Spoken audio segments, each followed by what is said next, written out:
নতুন নতুন প্রেমে পড়লে সবাই এরকম মিষ্টি কথা অনেক বলে, কিন্তু যখন বয়ফ্রেন্ড পুরাতন হয়ে যায় তখন প্রেমিকের কাছে সেই বয়ফ্রেন্ড হয়ে যায় নিম পাতার থেকেও বেশি তেতো। দেখো, আমি জীবনেও কাউকে ভালোবাসিনি। হয়তো আল্লাহ তোমাকে আমার ভাগ্যে লিখে রেখেছে বলেই তোমাকে দেখে এই দিলে ঘন্টি বাজিয়েছে। এখন হয়তো তোমার দিলটা স্টিলের আবরণে মোড়ানো, তাই ঘন্টি বেজেছে, কিন্তু যখন স্টিলের আবরণের খোলস মুক্ত হয়ে কাঠ বেরিয়ে আসবে তখন আর ঘন্টি বাজবে না। তখন বলবে, मैं तो मैं हूँ, तुम अपना है कौन।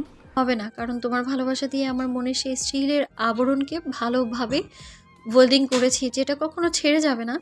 দেখো নিধি, আমি আগেও বলেছি এখনও বলছি, তুমি আমার থেকে ভালো কাউকে পাবে। কেন শুধু শুধু আমার সাথে নিজেকে জড়িয়ে তোমার জীবনটাকে নষ্ট করতে চাইছো বলো? আমি তোমার প্রেমে নিজেকে বিলিয়ে দিতে চাই, তাতে আমার মরণ হলেও পিছু পা হব না। তুমি কি আমাকে ছাড়া থাকতে পারবে বলো না? তুমি আমার কে যে আমি তোমাকে ছাড়া থাকতে পারবো না শুনি? মুখে তো ঠিকই বললে আমাকে ছাড়া থাকতে পারবে, কিন্তু বুকের বাম পাশটায় হাত দিয়ে দেখো তো কেমন ধকধক করছে। মানে মনে মনেই এই বুঝি অক্সিজেনের মান কমে যাচ্ছে। কেননা আমি তো তোমার অক্সিজেনের উৎস। রাসেল কি বলবে ভেবে পায় না, কেননা যেটাই বলে এই মেয়ে সেটাই কোনো না কোনো যুক্তি দিয়ে সেটা হারিয়ে দেয়। তোমাকে ছাড়া বাঁচতে পারবো কিনা সেটা জানি না, তবে আমি আর কষ্ট নিতে পারবো না। সবার কষ্ট সহ্য করার ক্ষমতা আমার আল্লাহ আমাকে দিয়েছে, কিন্তু ভালোবাসার মানুষের দেওয়া কষ্ট সহ্য করার ক্ষমতা আমাকে দেয়নি। তোমার এই কষ্ট সহ্য করার ক্ষমতা থাকতে হবে না, কারণ আমি তোমাকে কখনোই কষ্ট দিব না। সবসময় ভালোবাসা দিয়ে আগলে রাখবো। প্লিজ একটাবার সুযোগ দিয়ে দেখো, কখনো ছেড়ে যাব না আমি। পারবো না আমি তোমাকে আমার এই জীবনে ঠাঁই দিয়ে কষ্টের সাগরে ডুবিয়ে মারতে। সবাই তো বলে নিজের কষ্ট ভাগ করে নিলে নাকি কষ্ট অনেকটাই হালকা মনে হয় মন। তুমি না হয় তোমার কিছু কষ্ট আমাকে দিয়ে আমার সম্পূর্ণ হাসি খুশি নিয়ে নাও তুমি। দেখো নিধি, তুমি এখন হয়তো বুঝতে পারছো না ভালোবাসার মোহে পড়ে, কিন্তু যখন মোহ কেটে যাবে তখন আর আমাকে তোমার ভালো লাগবে না। এই দেহে প্রাণ থাকতে তোমাকে কখনো ভুলবো না। আর তোমার বুকে জায়গা দিতে না পারো আমাকে তোমার বাড়ির কাজের মেয়ে করে রেখো, তবু তোমার সেবা করার একটা সুযোগ অন্তত পাবো তো আমি। নিধির এমন আবেগ জড়ানো কথা শুনে রাসেল কি জবাব দিবে খুঁজেই পায় না। একটা মেয়ে কতটা ভালোবাসলে নিজের বাড়ির কাজের লোক হতে চায় বলেন? কি বলেন আপনারা? নিধিকে রাসেল মেনে নিবে নাকি এড়িয়ে যাবে? হা হা হা। নিধি, তুমি আমাকে হাসালে, কারণ আমার নিজের তো কোনো বাড়ি নেই, তাহলে কাজের মেয়ে হবে কিভাবে? আরে তোমার বুকের বাম পাশটা আমার জন্য একটা বাড়ি, বুঝলে? আর আমি ওই বাড়িটার কাজের মেয়ে হতে চাই। এমনিতেই করোনা সিজন, তাই সবসময় পরিষ্কার পরিচ্ছন্ন রাখতে হবে, বুঝলে? তুমিও না, কি এমন সব কথা বলো, আমি না হেসে পারিই না। আপনারাই বলেন, এমন মেয়েকে কি জীবনসঙ্গী হিসেবে পেয়েও হারিয়ে ফেলা যায়, যেখানে সে নিজেই তার বাড়ির দায়িত্ব নিতে চায়? তুমি তো শিখাচ্ছ এমন কথা বলতে আমাকে। আমি কি থোড়াই না এসব বলতে পারতাম? বাব্বা, সব কিছু নিজেই বলে, এখন আমার নামে চালিয়ে দেওয়া হচ্ছে তাই না? হুম, তুমি তো আমার সব। তোমার সাথেই তো এমন দুষ্টুমি করবো, তাই না? আচ্ছা তুমি থাকো কেমন, আব্বু ডাকছে, দেখি কি বলে। আচ্ছা, তাহলে যাও, ভালো থাকো, আল্লাহ হাফেজ। ওকে, তুমি ভালো থেকো। আল্লাহ হাফেজ। রাসেল নিধির কিসটা ধরে নিয়ে বুকের বাম পাশে যত্ন করে রেখে দেয়। এইদিকে নিধিকে যে কিছু বলবে সেটারও কোনো উপায় নেই, কেননা পাগলি তো লজ্জা পেয়ে দৌড়ে পালাইছে। পাগলি একটা, এখনো বাচ্চামো স্বভাব যায়নি। আমি কি আসলেই ভাগ্যবান যে নিধির মতো এত সুন্দর একটা মনের মানুষকে পেয়েছি, যার মনে নেই কোনো অহংকার, নেই আছে শুধু অপরন্ত ভালোবাসা। কিন্তু ভয় হয় যদি আমাকে আবার ইসরাতের মতো ছেড়ে চলে যায়। এইসব ভাবছে রাসেল, ঠিক তখনই আকাশ হাতে দুইটা কফি নিয়ে চলে আসে। এই ছেলেটাও না কেমন ঠিক বুঝে যায় না কখন রাসেলের কি খেতে মন চায়। শুভ সকাল স্যার, এই নিন আপনার জন্য স্পেশাল কফি নিয়ে আসলাম। শুভ সকাল। ধন্যবাদ আপনাকে মিস্টার আকাশ সাহেব। তা আপনি কিভাবে বুঝতে পারলেন যে এখন আমার কফি খেতে মন চাচ্ছে? আমি এসে দেখি আপনি ফোনে কথা বলছেন আর উদাস হয়ে বাইরের দিকে তাকিয়ে কি একটা ভাবছেন, তাই এই কফিটা আপনার প্রয়োজন বুঝতে পারলাম আর টপ করে নিয়ে চলে আসলাম। এখন খেয়ে নিন। আচ্ছা বসেন, দাঁড়িয়ে আছেন কেন? আমি আপনার স্যার বলে কি এখানেও আমার সামনে এভাবে দাঁড়িয়ে থাকবেন নাকি? Sorry sir. আচ্ছা ঠিক আছে, আমি বসতেছি। এইভাবে নানান কথাবার্তার মাঝে দিয়ে চলে যায় দিনগুলো। আগামীকালকেই ফিরে যাবে নিজ দেশে, অন্যের দেশ ফেলে রেখে। রাসেল সব কাগজপত্র আগেই ঠিক করে নিছে, এখন শুধু জিনিসপত্রগুলোই গুছিয়ে নেওয়া বাদ আছে।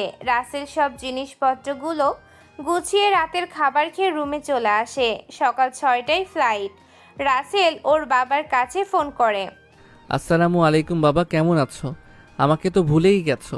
ওয়ালাইকুম আসসালাম। আমি ভালো আছি, তুই কেমন আছিস? বাবা, আমি তোকে ভুলে গেছি নাকি তুই আমাকে ভুলে গেছিস, কোনটা? আমি কি তোমাকে বলতে পারি বলো? শুধু একটু মনে কম রেখেছি, এটাই। হি হি হি। পাগল ছেলে, তা কালকেই তো ফিরে আসতেছস, তাই না? তুমি তো সব জানোই, আবার জিগাও কেন? দেখলাম যে এটাও তোর মনে আছে কিনা মনে নেই। এইভাবে বাবার সাথে অনেক সময় কথা বলে রাসেল ফোন কেটে দেখে নিধি অনেকগুলা কল দিছে, যেটা রাসেল টেরও পায়নি। এই রে মহারানী, এতগুলো কল দিচ্ছে আর আমি টেরই পাইনি? না জানি কোন লেভেলে রেগে আছে কে জানে। না বাবা না, মহারানীর রাগ ওঠার আগেই কল ব্যাক দেই। রাসেল কল লিস্ট থেকে কিউট পাগলি নামটা বের করে কল দেয়। হাই হাই, কি নাম মাইরি, কিউট পাগলি। নিধি কল রিসিভ করে কথা বলে না, শুধু কানে ধরে আছে আর রাগে ফোঁস করতেছে। মনে হচ্ছে এই বুঝি জাতি সাপের মতো সবল দিবে। এই পাগলি, কথা বলো না কেন? তোমার নিঃশ্বাস শুনতে শুনতে তো আমার নিঃশ্বাস ঘাটতি পড়ে যাচ্ছে। বলবো কেন কথা? কতবার কল দিয়েছি, তুমি কি ধরেছো? আবার কথা বলো, তাই না? আরে আমি বাবার সাথে কথা বললাম, বুঝতেই পারো। কালকে চলে আসতেছি তোমাদের কাছে, এই বিলাতি মেম সাহেবদের একা করে। শ্বশুর আব্বার সাথে কথা বললে দেখে যাও, ক্ষমা করে দিলাম। আর বিলাতি মেয়েদের দিকে তাকাবা না, তোমার চোখ তুলে নেব, তাহলে বলে দিলাম। তুমি শুধু আমার, শুধু আমাকেই দেখবে। রাসেল তো নিধির এমন রাগী কথা শুনে অবাক, যে এত নরম স্বভাবের মেয়ে এতটা রাগ কিভাবে করতে পারে। আসলেই একটা মেয়ে যতই নরম হোক না কেন, তার স্বামী বা বয়ফ্রেন্ডের পাশে কোনো মেয়েকে দেখলে বা নাম শুনলেই রাগিনী রূপ ধারণ করতে 1 মিনিটও লাগে না। এটাই প্রকৃত ভালোবাসা, কারণ কোনো মেয়েই তার স্বামী বা বয়ফ্রেন্ডের ভাগ অন্যকে দিতে চায় না। এই তোমার তো রাগ কবে থেকে হলো? আমি তো এমন রূপে নতুন করে ক্রাশ খেলাম। এমনিতেই আগের থেকেই ক্রাশ খেয়ে আমার যে অবস্থা, তার উপর আবার নতুন করে। তুমি আমার রাগ দেখে ভয় পেয়েছো? যাক, ইনজেকশন আর হুদাই খরচ করতে হবে না। আচ্ছা, কি করো এখন? এই তো গরম কফি ঠান্ডা করে একটু একটু করে খাচ্ছি। আমার জানুটা আসলেই পাগলি, কফি কেউ ঠান্ডা করে খায় নাকি শুনি? আমি তো পাগলি, তুমি সবসময় আমার মনের মাঝেই থাকো। আর আমি গরম কফি খাই, আর সেটার কারণে তোমার কষ্ট হোক গরম লেগে, তাই না? ওরে বাবারে, এত দূর দিয়ে চিন্তা ভাবনা! আমি তো এটা ভেবে দেখিনি যে 1 আর 1 শুধু 2 হয় না, বরং 11 হয়। তোমার জন্য আমি কত ভাবি, শুধু তুমিই ভাবো না। 2 জন ভাবতে থাকলে কি হবে, একজন ভাবলেই হবে, বুঝেছো? আচ্ছা, কালকে কখন আসবে? তোমাকে দেখার জন্য মনটা ব্যাকুল হয়ে আছে, কিছুতেই মানছে না, শুধু বলছে তোমাকে কখন দেখবে কখন দেখবে। আমার কালকে সকাল 6টায় ফ্লাইট, তাই তো এখন সব কিছু গুছিয়ে রাখলাম। আচ্ছা, আমি এখানে থেকে তোমার জন্য কি নিয়ে আসলে তুমি খুশি হবে বলো তো? তুমি আমার কাছে সবচেয়ে দামি জিনিস, তাই আমি চাই আল্লাহর রহমতে তুমি আমার কাছেই ফিরে আসো, এতেই আমি অনেক খুশি। রাসেল নিধির কথা শুনে অনেক প্রায় খুশি হয়। রাসেল ভেবেছে অনেক কিছু হয়তো চাইবে, কিন্তু নিধি কিছুই চাইলো না, শুধু ওর সহিল সালামতে ফিরে আসাটাই কামনা করলো, যেটার কারণে নিধির জন্য রাসেলের মনে আরো 1000 গুণ ভালোবাসা বেড়ে গেল। সত্যি আমি তোমাকে যতই দেখছি ততই যেন মুগ্ধ হচ্ছি। আরও কত রূপ তোমার মাঝে আছে শুনি। তোমার মনের মতো সব আছে, বুঝতে পারলে? না বুঝতে পারলে কি আর ছাড় আছে নাকি? তুমি তো বুঝিয়ে ছাড়বে, সে যেভাবে হোক না কেন। আচ্ছা, এখন তাহলে ফোন রাখি, তুমি ঘুমাও, সকাল সকাল তো উঠতে হবে। আমি তোমার মাথায় হাত বুলিয়ে দিচ্ছি। ঠিক আছে। শুভরাত্রি কলিজা, লাভ ইউ সোনা পাখি, আল্লাহ হাফেজ। লাভ ইউ টু, আল্লাহ হাফিজ, good night and sweet dream with me.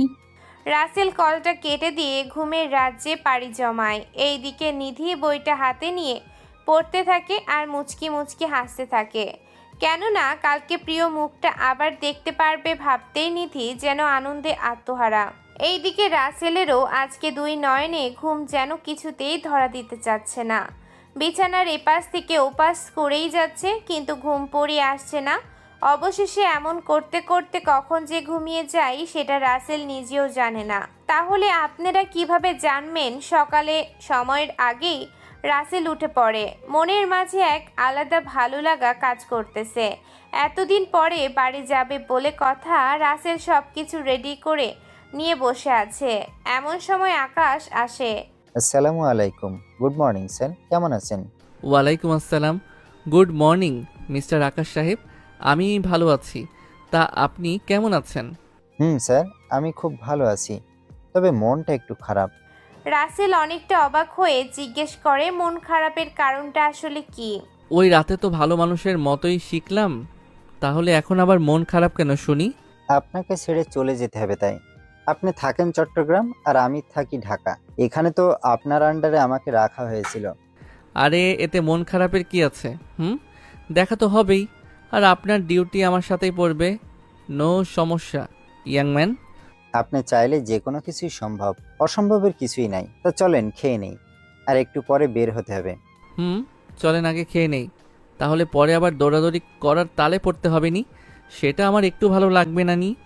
Sir, খাবার পরে যদি একটু রেস্ট করতেই না পারি তাহলে যেন কেমন কেমন লাগে। আর কোনো কথা না বলে ওরা চলে যায় নাস্তা করার জন্য। দুজনে নাস্তা করে বেরিয়ে পড়ে এয়ারপোর্টের উদ্দেশ্যে। সবাই রাসেলকে এগিয়ে দিতে এসেছে, কেননা রাসেল এই 6টা মাসে অনেকেরই মন জয় করেছে। এর মাঝে আবার অনেকগুলো বিলাতি মেয়ের চোখেও পানি জমতে শুরু করেছে। রাসেল সবাইকে সান্ত্বনা দিয়ে এয়ারপোর্টের সকল কাজ শেষ করে বিমানে উঠে বসে পড়ে। একটু পরে বিমান টেক অফ করবে বাংলাদেশের উদ্দেশ্যে। স্যার, এই মুহূর্তটা না আমার খুব ভালো লাগে, যেটা আপনাকে বলে বুঝতে পারবো না। আরে কোন সময়টা আপনার এতটা ভালো লাগে সেটাই তো বুঝতে পারলাম না আমি। আমি বলছি, এই যে বিমান টেক অফ করে মাটি থেকে ঠাস করে আকাশে উঠে পড়ে, আমরা শূন্যের উপরে ভাসতে থাকি, সেটার কথাই বলছি। ও, আমি এতক্ষণে বুঝতে পারলাম আপনি আসলে কোন ভালো লাগার কথা আসলে বলেছেন। তবে এই সময়টা তো অনেকেই ভয় পায়। আমার ভয়ের পরিবর্তে মজাটাই বেশি লাগে, সেটা আপনি বলতে পারেন। ওরা দুইজন কথা বলছে, এর মাঝেই পাইলট এসে রাসেলের সাথে কৌশল বিনিময় করে সাথে নিয়ে ককপিটে চলে যায়। রাসেল অনেক কথা বলে বিমান টেক অফ করলে সেখান থেকে আবার আকাশ সাহেবের কাছে চলে আসে। লম্বা একটা সফর, তাই রাসেল ঘুমিয়ে পড়ে। এইদিকে নিধি পথ চেয়ে বসে আছে কখন রাসেল আসবে। আহানা, রাসেলকে আনতে যেতে হবে তো নাকি? যেতেই হবে। কতদিন হলো ভাইয়াকে দেখি না, আর বাবা তো এয়ারপোর্টেই আছে। তুই বরং নিধিকে সাথে নিয়ে চলে যা। আমি জানি নিধি আমার ছেলেকে অনেক ভালোবাসে। মায়ের মুখে এই কথা শুনে আহানা তো রীতিমতো সেই লেভেলের অবাক। আম্মু, তুমি এই কথাটা কিভাবে বুঝতে পারলে শুনি? সন্তানের মন পড়ার ক্ষমতা মায়েদের থাকে বুঝলি, আর ওদের দুজনকে কিন্তু সেই মানাবে। ভাবি আমার সেই কিউট, তাই না আম্মু? আচ্ছা তুমি থাকো, আমি তাহলে পেতনি ভাবিকে রেডি হতে বলি। তাড়াতাড়ি যা, আমার ছেলে আবার এই চলে আসলো বলে। আহানা আর কোনো কথা না বলে সেখান থেকে রেডি হয়ে গাড়ি নিয়ে নিধির বাড়ির সামনে রেখে চলে আসে নিধির কাছে। ভাবি, ওই ভাবি, নিধি পেতনি, কোথায় তুই? নিধি সদ্য গোসল করে ওয়াশরুম থেকে বেরিয়েছে। চুল থেকে পানি টপ টপ করে কোমর বেয়ে মাটিতে পড়েছে। অমনি আহানার কথার জবাবে বলে ওঠে, ওই শাকচুনি এইভাবে চিল্লাস কেন? হ্যাঁ, কোন পাকা উদ্ধানে মই দিবি রে যে এত চিল্লাচ্ছিস? ভাবি, তুই জানিস আজকে ভাইয়া আসবে, তোকে আমাদের সাথে যেতে বলেছে তোমার গুণধর শাশুড়ি মা। নিধি তো আহানার কথা শুনে সেই লেভেলের খুশি, কি করবে ভেবেই পাচ্ছে না যেন। দেখতে হবে না শাশুড়ি মাটা কার? ছেলের হবু বউয়ের জন্য আগেই কত দরদ দেখেছিস। হয়েছে, আর সাপাই গাইতে হবে না, তুই বরং তাড়াতাড়ি রেডি হয়ে নে। তুই 2 মিনিট বস, আমি 30 মিনিটে রেডি হয়ে আসছি। নিধি একটা মুচকি হাসি দিয়ে রেডি হতে চলে যায়। এইদিকে আহানা নিধির আম্মুর সাথে এটা ওটা নিয়ে কথা বলতে থাকে। এইদিকে নিধি কি পরবে সেটা ভেবেই পাচ্ছে না। অবশেষে রাসেল এটা একদিন পছন্দ করে দিছিল, সেটাই পরে নেয়। অনেকটা সময় পরে রেডি হয়ে বেরিয়ে পড়ে। আহানা ও নিধির মা তো সিঁড়ির দিকে এক ধ্যানে তাকিয়ে আছে। মনে হচ্ছে আসমান থেকে কোনো জমিনে নেমেছে এসেছে। অসম্ভব সুন্দর লাগছে। হালকা হালকা হালকা বাতাসে সিল্কি চুলগুলো বারবার এলোমেলো হয়ে যাচ্ছে, যেটা নিধি বারবার কানের পিছনে গুজে দিচ্ছে। বাহ বাহ ভাবি, তোকে তো একদম পরীর মতো লাগছে। সত্যি আজকে আমার ভাইয়াটা তোকে দেখেই পাগল হয়ে যাবে। যা দুষ্ট, এইভাবে বলিস না তো, আমার বুঝি লজ্জা করে না? হ্যাঁ, থাক, আর লজ্জা পেতে হবে না। এবার তাড়াতাড়ি চল, নাইলে ভাইয়া এসে রেগে ফায়ার হয়ে যাবে কিন্তু। তাড়াতাড়ি চল, তোর ভাইকে দেখার জন্য আমার তো আর তর সইছে না রে। আহ ভাবি, একটু শান্ত হ। দেখতে পারবে কেউ তোমার মনের মানুষকে ছিনিয়ে নিবে না। নিতে আসলে আমি দিব নাকি? তাকে একেবারে খুন করে ফেলবো। ওরে বাবারে, কত প্রেম আমার ভাইটার প্রতি। আচ্ছা চল। দুইজনে এইভাবে কথা বলতে বলতে এয়ারপোর্টের উদ্দেশ্যে রওনা হয়। এদিকে রাসেলের ঘুম ভেঙে যায়। বিমানবালাদের থেকে জানতে পারে আর বেশি সময় লাগবে না বাংলাদেশে পৌঁছাতে, কেননা বর্তমান বিমান ভারতের আকাশের উপরে আছে। ইস, কত সময় ঘুমিয়ে কাটালাম সেটা বুঝতেই পারলাম না। লন্ডন থেকে কখন ইন্ডিয়া চলে আইছি ভাবতেই অবাক লাগে। এক ঘুমে লন্ডন টু ইন্ডিয়া। রাসেল ছোটের কোণে হাসি রেখে উপরের কথাগুলো ভাবছে। ঠিক তখনই আকাশ বলে ওঠে, স্যার, এত ঘুমাইলেন? বিমানবালারা খাবারের জন্য আপনাকে ডাকতে চেয়েছিল, কিন্তু আপনার ঘুম নষ্ট হবে ভেবে আমি আর ডাকতে দেইনি, বরং সেই খাবার আমি খাইছি। ওরে বাবারে, তাই নাকি? তো খাইছেনই যখন তখন আর কি করার আছে? খাবার জিনিস তো খাইছেন, ফেলে তো আর দেননি। ইস স্যার, আপনি কত ভালো। আমি আরো ভাবলাম আপনি কত কি বলবেন এই খাবার খাওয়ার জন্য। আরে ধুর, এটা কোনো কথা হলো? আমি খাবারের চাহিদা বুঝি। আমার এমনও দিন গেছে এই মুঠো খাবার না থাকার কারণে না খেয়ে থেকেছি। স্যার, আপনার কষ্টের কথাগুলো শুনলেই আমার কলিজা কেঁপে ওঠে। একটা মানুষ এত কষ্ট সহ্য করে কিভাবে হাসি খুশি থাকতে পারে? আকাশ সাহেব, সেই তো প্রকৃত ভীর, যে জীবন যুদ্ধে হার না মানা সৈনিক। স্যার, আপনি একদম সঠিক কথা বলেছেন। তবে আমি যদি কোনোদিন আপনার সাথে প্রতারণা করেছে সেই মেয়েকে পাই, তো গালের মাঝে সজোরে একটা থাপ্পড় দিয়ে জিজ্ঞেস করব কেন করেছিল এমন। আরে ভাই, সেটার জিজ্ঞেস করার কি আছে? সেইটা না জানার কথা। আমি একটা এতিম ও গরিব ঘরের খ্যাত ছেলে। এইভাবে আরও অনেক কথা বলতে বলতে বিমান পৌঁছে যায় বাংলাদেশের ওপরে।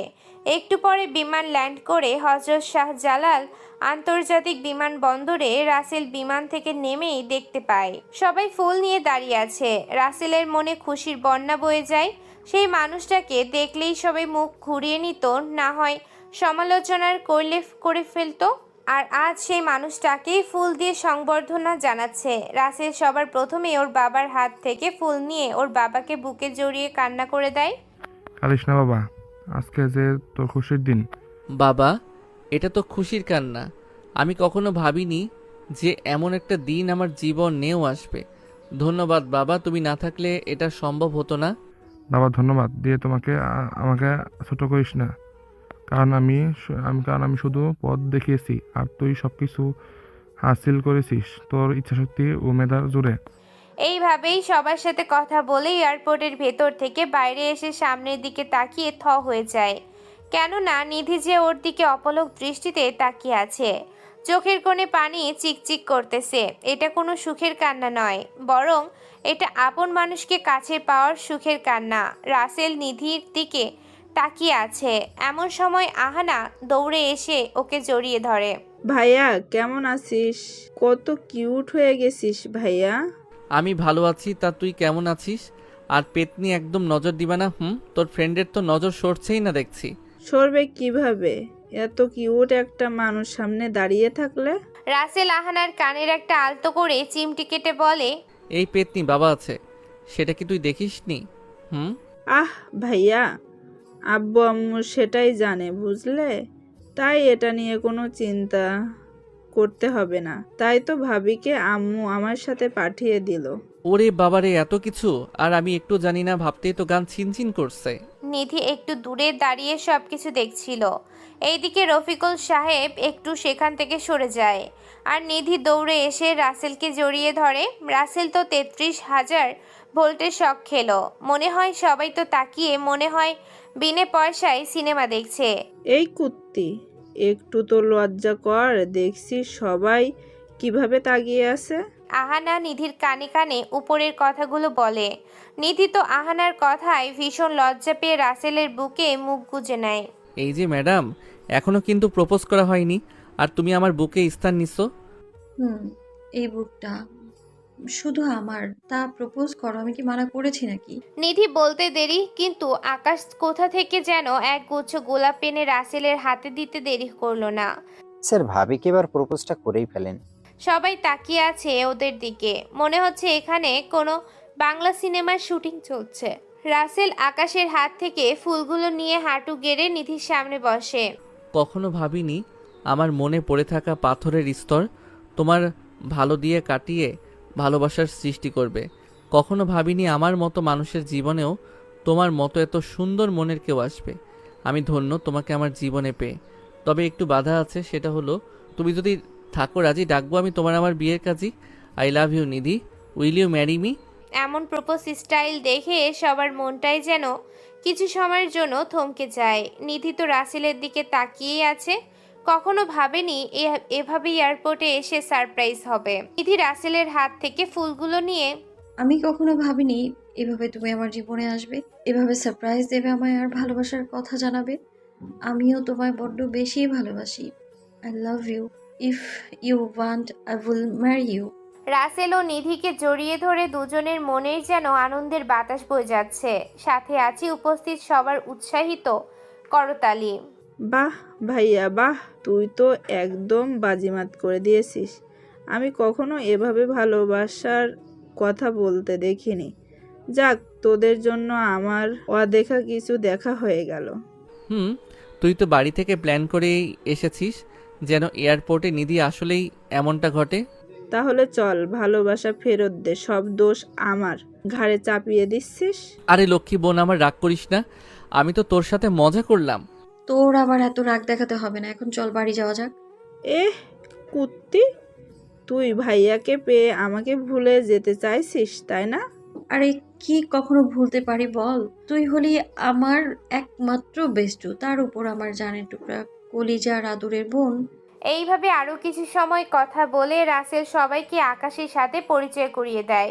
স্যার, আমি তাহলে আসি। আমাকে এবার ওই ফ্লাইটে চট্টগ্রাম যেতে হবে। এতদিন পরে নিজ দেশে আসলে তা বাড়িতে যাবে না, এটা কি হয় নাকি বলেন? আচ্ছা, আপনারা সবাই ভালো থাকবেন। আর স্যার, ফের দেখা হবে কিছুদিন পরে। ভাবিকে নিয়ে সুখে থাকবেন। বাই। আকাশ উপরের কথাগুলো বলেই ভেতরে চলে যায়। এইদিকে রাসেল সবাইকে নিয়ে বাসার উদ্দেশ্যে রওনা দেয়। গাড়িতে বসে রাসেল এক ধ্যানে জানালা দিয়ে কি একটা দেখতে ব্যস্ত। এভাবে বাইরে তাকিয়ে কি দেখো শুনি? এই তো তেমন কিছু না, বাইরের সব কিছু দেখছিলাম। আমার না খুব ইচ্ছে করছে তোমার সাথে কোথাও ঘুরতে যেতে, একসাথে হাতে হাত রেখে পথ চলতে।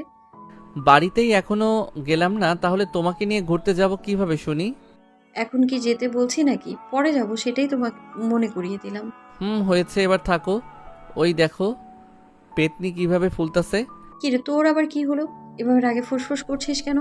তোদের সাহস দেখে আমি অবাক হয়ে যাই। আমাকে রেখে তোরা ঘুরতে যাওয়ার প্ল্যান করতেছিস? আরে কুত্তি, আমাদের প্ল্যান তোর নামটাও আছে বুঝলি। তোকে ছাড়া কি আমরা কোথাও যেতে পারি বল? হাজার হলেও 10টা না, 5টা না, একটা মাত্র ননদ তুই আমার। এই তো আমার মিষ্টি ভাবি, এই জন্যই তো তোকে আমার এতটা ভালো লাগে।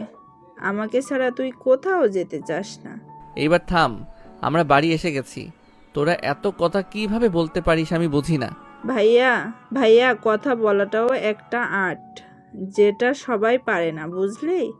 তুই জানিস না, এই গল্পের ভয়েস করার জন্য শামীম ও সোনালিকা কথা বলার স্টাইল সবার মন কেড়ে নিয়েছে। সেটা জানি, তাদের কথা আর বলিস না, তারা হলো নামকরা ভয়েস আর্টিস্ট। তবে আশিক, মিষ্টি, প্রিয়াঙ্কা, মাফি, জিহাদ, মিলি এরাও কিন্তু কম না।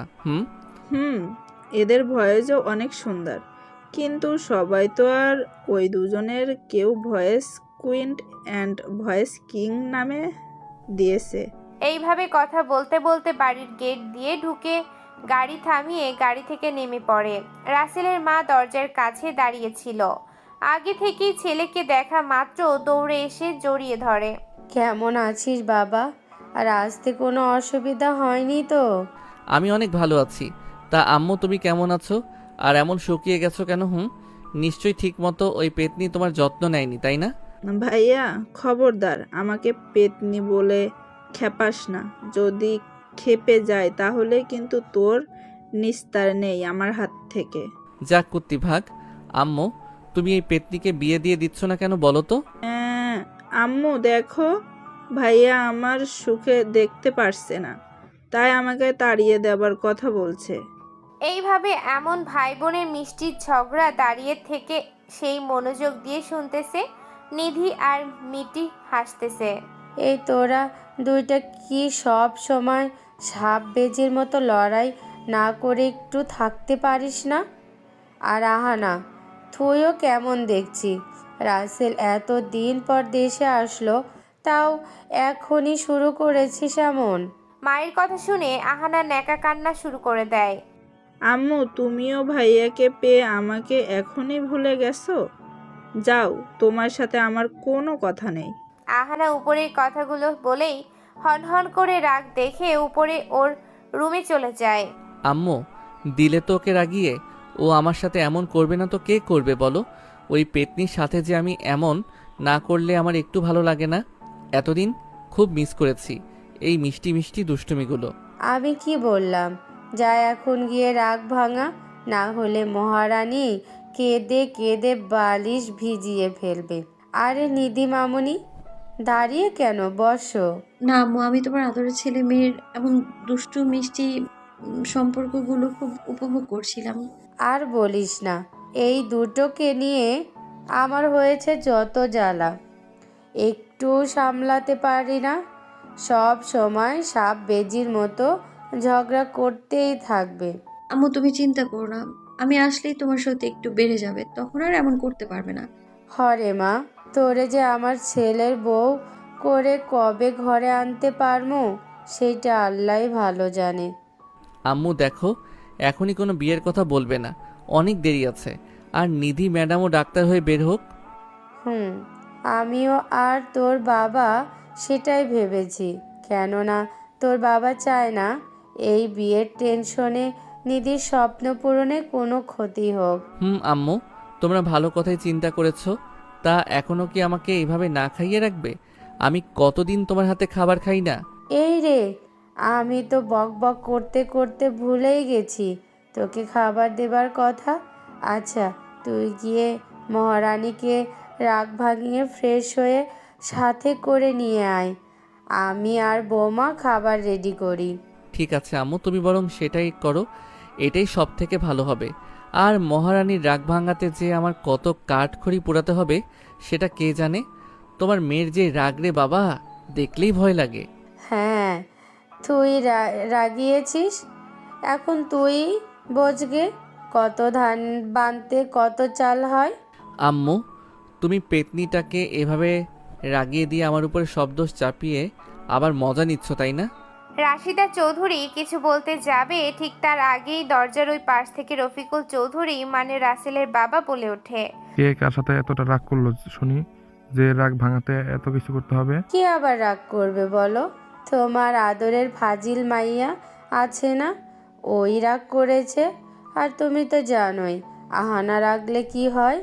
এই রে, তাই তো কাম সারছে। এখন রাসেল এসেছে, ওর রাগ যেমনে পারে ভাঙ্গা, সেটা নিয়ে আমাদের বুড়া বুড়িকে এত চিন্তা করে শুধুই শরীর খারাপ করতে হবে না। বাবা তুমি একদম ঠিক কথা বলেছ।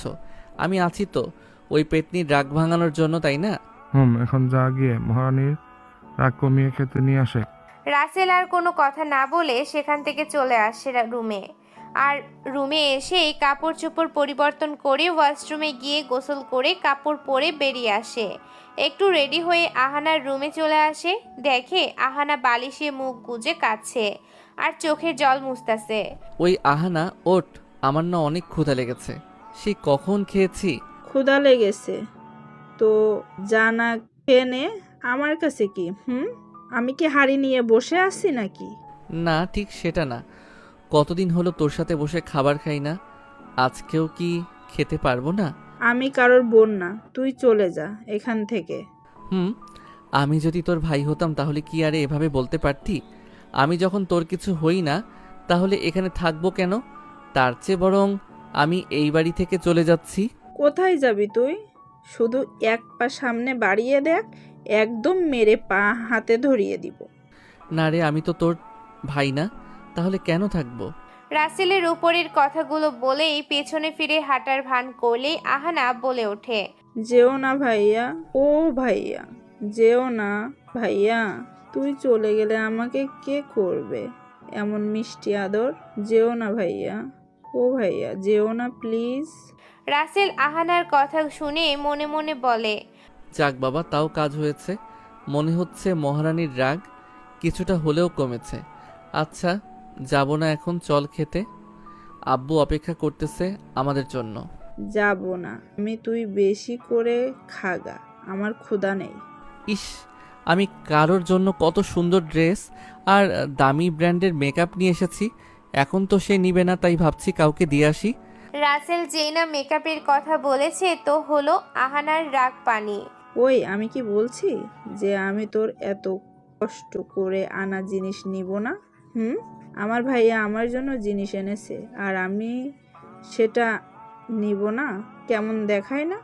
তাহলে এখন চল, এভাবে মুখ ফুলিয়ে বসে না থেকে। ভাইয়া চল, আমারও অনেকটাই ক্ষুধা লেগেছে, যেটা তুই ছাড়া কেউ বোঝে না। এইভাবে আরো কিছু কথা বলে রাসেল আহানাকে সাথে নিয়ে নিচে আসতে থাকে। এইদিকে সবাই রাসেল ও আহানাকে সিঁড়িতে নামতে দেখে অবাক হয়ে তাকিয়ে থাকে, কেননা এত কম সময়ে আহানার রাগ এর আগে কখনো ভাঙানো সম্ভব হয়নি। রাসেল ওর বাবা মায়ের সামনে এসে হাতি তুড়ি বাজিয়ে বলে, এই যে আম্মু আব্বু, তোমাদের আবার কি হলো যে এইভাবে আমাদের দিকে তাকিয়ে আছো শুনি? আমি ভাবছি এটা কিভাবে সম্ভব যে এই মেয়ের রাগ ভাঙাতে পাক্কায় একদিন চলে যেত, তবুও মহারানীর রাগ কমতো না, আর এখন একটু সময়ের মাঝে মহারানীর রাগ জমে পানি। বুঝলে আম্মু, এটাই হলো ভাইয়ের পাওয়ার আর বোনের প্রতি ভালোবাসা। দোয়া করি আল্লাহ যেন তোদের ভাই বোনের মিষ্টি ভালোবাসা সারা জীবন বেঁচে থাকে। তোদের এই ভাই বোনের মিষ্টি ভালোবাসার উপরে কারো দুষ্ট নজর যেন না লাগে। এইভাবে অনেক কথা বলে সবাই একসঙ্গে খাবারের জন্য বসে, কিন্তু ঘটনা হলো নিধি ওর শাশুড়ি মা না খেলে খাবে না। তাহলে চলে নিধির কথা শুনে আসি। নিধি মামুনি, তুমিও বসে খেয়ে নাও তো, সেই কখন না জানি খেয়েছো। না আম্মু, আমি তোমার সাথেই খাবো, তোমার ছাড়া আমি খাবোই না। আরে মামুনি, আমার তো খেতে একটু লেট হবে, তুই বরং ওদের সাথে খেয়ে নে। না আম্মু, আমার দরকার পড়লে আমি 5 দিন পরে খাবো, তবু তোমার সাথেই একসাথে বসে খাবো। আচ্ছা ঠিক আছে, আমিও বসতেছি, তুই এখন বসো নাকি। নিধি আর কোনো কথা না বাড়িয়ে বসে খাবার পড়বে শরিক হয়। কথা বলা থেকে কিছু সময় বিরতি নিয়ে খাবার পর্ব শেষ করে সবাই সোফায় বসে নানান ধরনের কথা বলতেই যেন ব্যস্ত হয়ে পড়ে। রাসেল ওখানে কি করেছে, কিভাবে দিন কাটিয়েছে, আরও অনেক কিছু। এই সব কিছুর মাঝেই রাসেলের মনে পড়ে যায় এখনও কারোর গিফটগুলো বুঝিয়ে নেওয়া হয়নি। তাই রাসেল ব্যাগটা বের করে ওরা মা বাবার জন্য জিনিসগুলো আগে দেয়, তারপরে আহানার জন্য আনা জিনিসগুলো দেয়। যেটা পেয়ে আহানা তো সেই খুশি, মনে হচ্ছে খুশির জন্য আহানা আসমান দিয়ে উঠতেছে। এইদিকে নিধির মুখটা কালো হয়ে থাকে, এটা ভেবে যে সবার জন্য কিছু না কিছু এনেছে, অথচ তার জন্য কিছুই আনেনি। ঠিক তখনই রাসেল ব্যাগ থেকে একটা প্যাকেট বের করে আহানার হাতে ধরিয়ে দেয়। ভাইয়া, তুই আমার জন্য যা এনেছিস সেগুলো তো দিলি আমাকে, হাতলে ভাবির জন্য কিছু না এনে এটাও আবার আমাকে কেন দিচ্ছিস? ওই কুত্তি, ওইটা তোর বেস্টুর জন্য বুঝলি। এগুলো তাড়াতাড়ি দে ম্যাডামকে, দেখছিস ফর্সা মুখটা আমাবস্যার রাতের মতো হয়ে গেছে। নিধির জন্য কিছু এনেছে, অনেকটা খুশি হয়, আর নিধির তো যেন খুশি ধরতেছেই না। প্যাকেটটা সবার জোড়াজুড়িতে খুলে নিধি পুরো 1 মিনিট তাকিয়ে থাকে, কেননা নিধির শাড়িটা অনেক বেশি পছন্দ হয়েছে। শুধু নিধি না, উপস্থিত সবারই শাড়িটা অনেক বেশি পছন্দ হয়েছে। অনেক অনেক ধন্যবাদ আমার জন্য এত সুন্দর একটা উপহার আনার জন্য। এটা খুব বেশি পছন্দ হয়েছে। ভাইয়া রে, এত সুন্দর শাড়ি তোর পছন্দ, আমি তো আগে জানতাম না তোর পছন্দ খ্যাত মার্কা।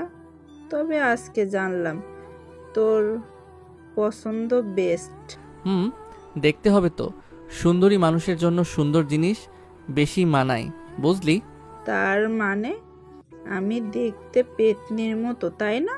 তার জন্য মনে হয় তুই আমার জন্য অপছন্দের জিনিস এনেছিস। পেতনি, তোরগুলো তো আরো বেশি সুন্দর। বিশ্বাস না হলে একটু খুলেই দেখ, তাহলে নিজেই বুঝতে পারবি। ভাইয়া, তুই হাসালি কেন? না সব ভাই তার বোনদের থেকে বেশি তার গার্লফ্রেন্ডকে বেশি প্রাধান্য দেয়, সেখানে তুই বলছিস ভাবির থেকে আমার জন্য আনা জিনিসগুলো বেশি সুন্দর। এইসব তুই কি শুরু করেছিস? রাসেল কি তোকে কম ভালোবাসে বল? একটু খুলেই দেখ না কেমন।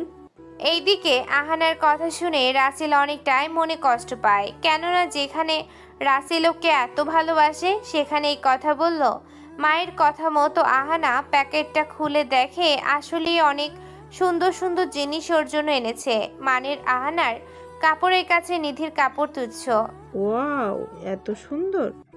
ভাইয়া, আসলেই তো এগুলো ভাবিটার থেকে বেশি সুন্দর। আমি শুধু শুধু তোকে এতগুলো কথা শোনালাম। তুই আমার কলিজার টুকরা বোন, তোর জন্য কি কখনো নিম কিছু আনতে পারি বল? তোদের এই একটাই দোষ, আর সেটা কি জানিস? ভাইয়েরা তার বউ বা গার্লফ্রেন্ডের জন্য কম দামি জিনিস আর বোনদের জন্য বেশি দামি জিনিস আনে, তবুও বলবে এই নিজের বউয়ের জন্য এনেছে কত দামি আর আমার জন্য এনেছে মাত্র কয়েক টাকা দিয়ে। যেখানে ভাই সবসময় বোনের জন্য 1000 টাকা দিয়ে কাপড় কিনলে তার বউয়ের জন্য তার থেকে কম দাম দিয়ে কেনার চেষ্টা করে, কিন্তু এটা করে কি লাভ? দিন শেষে তো সেই অপবাদটাই পেতে হয়। সরি ভাইয়া, আসলে আমি এমন করে ভাবিনি। আমাকে ক্ষমা করে কি না কি বলে ফেলেছি। না রে, তোর তো কোনো দোষ নেই। দোষ হলো আমি যদি নিধির জন্য না আনতাম তাহলে এই কথাটা শুনতে হতো না। ভাইয়া, এইভাবে বলিস না, দয়া করে, মনে অনেক কষ্ট হয়। আমি এমনটা বলতে চাইনি। না রে, এটা তুই ঠিকই বলেছিস, কেননা গুরুজনেরা তো আর এমনি এমনি বলেনি যে সত্য কখনো চাপা পড়ে থাকে না, যদিও তার উপরে 1000 টন ওজনের অদৃশ্য পাথর দ্বারা ভাড়া দিয়ে রাখা হয়। ভাইয়া, এইভাবে প্লিজ বলিস না। আমার আসলে খুব বড় ভুল হয়ে গেছে, একটু বুঝতে পারিনি। রাসেল মনের কোণে কষ্টগুলোকে লুকিয়ে রেখে উপরের কথাগুলো বলেই ওর রুমে চলে যায়। পিছে পিছে নিধিও চলে আসে। আহানা, তোর কি ওকে কথাটা বলা ঠিক হয়েছে? তোর আপন ভাই না হওয়ার সত্ত্বেও নিজের বোনের থেকে বেশি ভালোবাসে, আর তুই এইভাবে ওর মনটা ভেঙে দিলি। আম্মু, বুঝতে পারিনি এমন করে কিছু বলে ফেলবো। তুমি ভাইয়াকে বলো না আমার সাথে রাগ না করতে।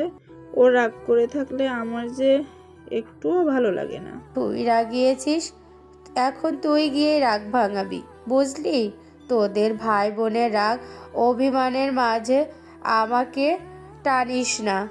রাশিদা চৌধুরী ও উপরের কথাগুলো বলে রুমে চলে যায়। এইদিকে আহানা সোফায় বসে মাথায় হাত দিয়ে ভাবে কি করবে। এইদিকে রাসেল রুমে এসে ঠাস করে বিছানায় শুয়ে পড়ে। চোখের কোণে স্পষ্ট পানি চিকচিক করতেছে। এই তুমি এভাবে শুয়ে পড়লে যে, তুমি বাচ্চা একটা মেয়ের সাথে এভাবে রাগ করবে বলো? ও তো কিছু বুঝতে পারেনি এমনটা হবে। নিধি, যাও তো প্লিজ, আমার একটু ভালো লাগছে না, একটু একা থাকতে দাও। আচ্ছা, তুমি একটু ঘুমাও, আমি তোমার মাথায় হাত বুলিয়ে দিচ্ছি, কেমন? আচ্ছা দাও, তবে কোনো কথা বলিও না, আমার কিন্তু একটু ভালো লাগছে না। আচ্ছা ঠিক আছে, শুধু একটু মাঝে মাঝে দুষ্টুমি করবো। নিধির এমন কথা শুনে রাসেল আর চুপ করে থাকতে পারে না, ঠাস করে হেসে ওঠে। তুমিও না কেমন, আমি বললাম কথা বলিও না, আর তুমি দুষ্টুমি করতে করতে ব্যস্ত হয়ে পড়লে। আমি দুষ্টুমি করলেই তো দোষ হবে নি? আমি তো করতেই পারি, কিন্তু তুমি একটুও করতে পারবে না। তুমি মুখ বুজে আমার এই ছোট ছোট দুষ্টুমিগুলো উপভোগ করতে পারো। ম্যাডাম, এটা ছাড়া কী বা করার আছে আমার বলেন? কিছু বললেই তো আবার এই ছোট্ট পোলাটাকে ইঞ্জেকশনের ভয় দেখাবেন। রাসেলের কথা শুনে নিধি নিজের হাসি কিছুতেই থামিয়ে রাখতে পারে না, ফিক করে হেসে দেয়। এই তুমি এত বড় একটা পোলা কোনো কিছুতেই ভয় পাও না, তাহলে ইঞ্জেকশনে কেন ভয় পাও? তা তো জানি না, তবে ইঞ্জেকশনের সিরিঞ্জ দেখলেই আমার মনের মাঝে কেমন করে ওঠে। এত সুন্দর করে কেউ হাসে নাকি? হ্যাঁ, এখন আবার আমার হাসির মাঝে তুমি আবার দোষ খুঁজে পেলে নাকি? আরে দোষ না, বরং তোমার এই মিষ্টি হাসি দেখেই তো আমি হাজার বছর তাকিয়ে থাকতে পারবো। হয়েছে, আর বলতে হবে না, এখন চুপটি করে ঘুমাও। নিজে কথা বলতে মানা করে এখন আবার নিজেই কথার বক্স খুলে নিয়ে বসেছে। নিধির কথার জবাবে রাসেল যেই না কিছু বলতে যাবে অমনি দরজার পাশ থেকে একটু ভীতু কণ্ঠে বলে ওঠে, ভাইয়া, আমার না খুব কান্না পাচ্ছে এখন। তুই যদি কথা না বলিস তাহলে কিন্তু আমি সত্যি সত্যি কেঁদে দিব। তো কাঁদকে তো একটু দেখি পেতনি কাঁদলে কেমন দেখা যায়। ভাইয়া, তুই একদম পচা, একটুও আমাকে ভালোবাসিস না। ওই এমন ন্যাকামো বাদ দে তো, এখন কি বলতে এসেছিস সেইটা বল। ভাইয়া, আমার না সত্যি অনেক বড় ভুল হয়ে গেছে তখন তোর সাথে অমনভাবে কথা বলা। প্লিজ আমাকে ক্ষমা করে দে। ওই এত করে বলছে ও, তারপরেও তুমি কিভাবে ওর উপর রাগ করে আছো? হ্যাঁ, ছোট বোন তো একটুতে এমন করবেই, স্বাভাবিক এটা। তাতে এত রাগার কি আছে? আরে তুমিও কি পাগল হলে নাকি? আমি রাগ কেন করতে যাব? আমি তো তখন এমনি চলে এসেছি ওখান থেকে। আর ওই পেতনি, আমি কি তোর সাথে রাগ করে থাকতে পারি বল? আহানা খুশি হয়ে রাসেলকে জড়িয়ে ধরে কান্না করে দেয়। এই তো আমার লক্ষ্মী ভাইয়া, আসলে আমি সত্যি খুব ভাগ্যবতী যে তোর মতো এত সুন্দর মনের ভাই পেয়েছি, যে আমার মায়ের পেটের ভাই না হয়েও তার থেকে বেশি ভালোবাসে। হইছে, এখন আর বলতে হবে না। আমার না খুব খারাপ লাগতেছে। আমার মাথায় একটু তেল মালিশ করে দিবি? তুই একটু দাঁড়া, আমি এক্ষুনি দিচ্ছি। আহানা তেল এনে মালিশ করতে লাগে। এটাই হলো ভাই বোনের ভালোবাসা। যতই ঝগড়া হোক না কেন, আদর যত্ন একটুও কমবে না। ভাইয়া, আমার না খুব করে জানতে ইচ্ছা করতেছে তোর অতীতে কি কি হয়েছিল। বলো না, আমারও খুব করে জানতে ইচ্ছে করছে তোমার মনে ভালোবাসার বিষ কিভাবে এসেছিল। বলবো, তবে কেউ কোনো কথা বলতে পারবে না। আচ্ছা ঠিক আছে, আমরা কিছুই বলবো না। তাহলে শোন, আমি যখন কলেজে প্রথম ভর্তি হই তাহলে তখনই একটা মেয়েকে আমার খুব ভালো লাগতো। বলতে প্রথম দেখায় ক্রাশ খেয়ে যাই। প্রথম প্রথম আমাকে দেখতেই পারতো না, মায়ের সাথে অবহেলা করত। আমি ছিলাম এতিম, ও খ্যাত টাইপের ছেলে। এইভাবে অনেক দিন যায়। ধীরে ধীরে ইসরাত ও আমার সাথে ভালোবাসার সৃষ্টি হয়। চলতে থাকে ভালোবাসার গল্প, কিন্তু তারপরেই আমার জীবনে নেমে আসে কালো অন্ধকার। কেন ভাইয়া, তখন কি কারেন্ট ছিল না যে অন্ধকার নেমে আসলো? এই জন্যে আমি বলতে চাইছিলাম না। তোদের না বললাম কথার মাঝে বাম হাত ঢুকাবি না? সরি ভাইয়া, আর হবে না, তুই বল না প্লিজ। ইসরাত আমাকে অবহেলা করতে থাকে, যেটা আমার একদম সহ্য হতো না। কিছুই বলতাম না, খুব বেশি ভালোবাসতাম যে, কিন্তু ও আমাকে বোঝেনি। এইভাবে সম্পূর্ণ ঘটনা খুলে বলে। রাসেলের কষ্টের কাহিনী শোনার পরে রাসেল খেয়াল করে নিধি ও আহানার চোখে পানি। কিরে, তোদের আবার চোখে কি হলো? এভাবে কান্না করতেছিস যে? তোমার জীবনে এত কষ্ট ছিল, ওই একটাবারের জন্যও তো আমার সাথে শেয়ার করনি। খুব করে কষ্ট পেতে তাই বলতে চাইনি। আমি তো ইসরাতের মতো তোমাকে হারানোর ভয় পাই। পাগল, আমি এই জীবন থাকতে তোমাকে কখনোই ভুলবো না। ওই মেয়েকে আমার সামনে পেলে সেলিউট করতাম। নিধির এমন কথা শুনে রাসেল ও আহানা যেন আকাশ থেকে পড়ে। রাসেল অবাক হয়ে জিজ্ঞেস করে, কি বলছো? যেই মেয়ে আমার সাথে এমন করছে তুমি তাকে স্যালুট করবে? সে যদি তোমার সাথে এমন না করতো তাহলে কি আল্লাহ তোমাকে আমার কপালে রাখতো বলো? ও, এই ব্যাপার। শোনো, আল্লাহ যাকে যার ভাগ্যে লিখে রাখে যে কোনোভাবেই তাকে তার জীবনের সাথে মিলিয়ে দেয়। সেটা আমি জানি, তবে ওই মেয়েটা সত্যি অনেক বড় ভুল করেছে তোমার মতো হীরাকে পেয়ে হারিয়ে। এইভাবে আরো অনেক সময় কথা বলে নিধি রাসেলকে বলে তার বাসায় চলে যায়। কেননা অনেক সময় হলেই এসেছে, আবার ওর কিছুদিন পরে পরীক্ষা। তাহলে ভাবতেই পারছেন কিভাবে থাকবেন। ভাইয়া, ভাবি খুব লক্ষ্মী একটা মেয়ে, তাই না? ইসরাতের মতো এত পচা না। আমি নিধিকে কত করে ইগনোর করেছি, কিন্তু তবুও বারবার আমার কাছেই ফিরে এসেছে। আর ইসরাতের কথা আর কী বা বলবো, সেটা আমার ভাবনায় আসে না। মন প্রাণ দিয়ে ওকে ভালোবাসতাম, যেটা বললে হয়তো বুঝবি না। ভাইয়া, আমি সব বুঝি। আচ্ছা, তোর এমনিতেই মাথা ব্যথা করতেছে, তাই কথা না বলে চুপ করে ঘুমিয়ে পড়, দেখবি অনেক ভালো লাগবে। রাসেল আহানার সাথে আর কোনো কথা বলতেই পারে না, তার আগেই ঘুমের দেশে পাড়ি জমায়। কেননা আহানা বিলি কেটে দিয়েছিল, তার মাথায় বিলি কেটে দিলে রাসেলের আর কিছুই লাগে না। কিছু সময় পরে আহানা চলে যায়। এইভাবে কেটে যায় কয়েকটা দিন। আজকেই রাসেলের প্রথম জয়েন, বেলা 8:30। তবুও রাসেলের ওঠার কোনো নামগন্ধই নেই। আহানা, আজকে না রাসেলের জয়েন করার কথা, তাহলে ও এখনো পড়ে পড়ে ঘুমাচ্ছে, এটার মানে কি? কত করে বলি নিধিকে ভাবি করে নিয়ে আসো, দেখবে ওর ঘুম ছুটিয়ে সকাল সকাল ওঠার অভ্যাস করবে। আনবো, তবে কিছু সময় যাক, রাসেলও একটু নিজের পায়ে দাঁড়িয়ে উঠুক। কি বলো? এটা বলে ভাইয়া কি এখন অন্যের পা দিয়ে হাঁটে নাকি? আরে গাধি, তুই বুঝবি না, তুই বরং গিয়ে রাসেলকে ডেকে উঠা, কেমন? যাচ্ছি, এতে রাগ দেখানোর কি আছে? মনে রেখো, রাগ আমিও কিন্তু আছে। বলেই আহানা চলে আসে রাসেলের রুমে। এসেই দেখে কোলবালিশকে জড়িয়ে মনে সুখে ঘুমিয়ে আছে।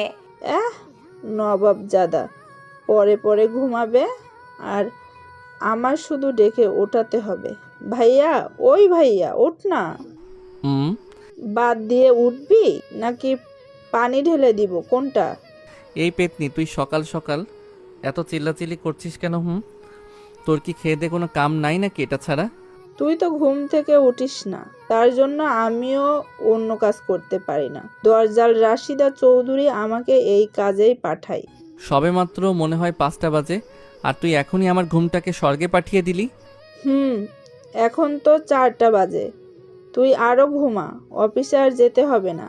আর একটু পরে 9টা বাজবে, বুঝছিস?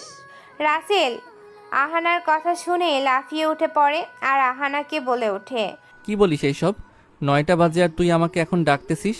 তুই না কেমন জানিস সময়ের কাজ সময় করতে পারিস না? রাসেল উপরের কথাগুলো বলেই দৌড়ে ওয়াশরুমে চলে যায়। এইদিকে আহানা অবাক হয়ে বলছে, যাহ বাবা, কত সময় ধরে ডাকাডাকি করতেছি, আর উনি বলে কিনা আরো আগে কেন ডাকিনি। হাই রে কপাল আমার।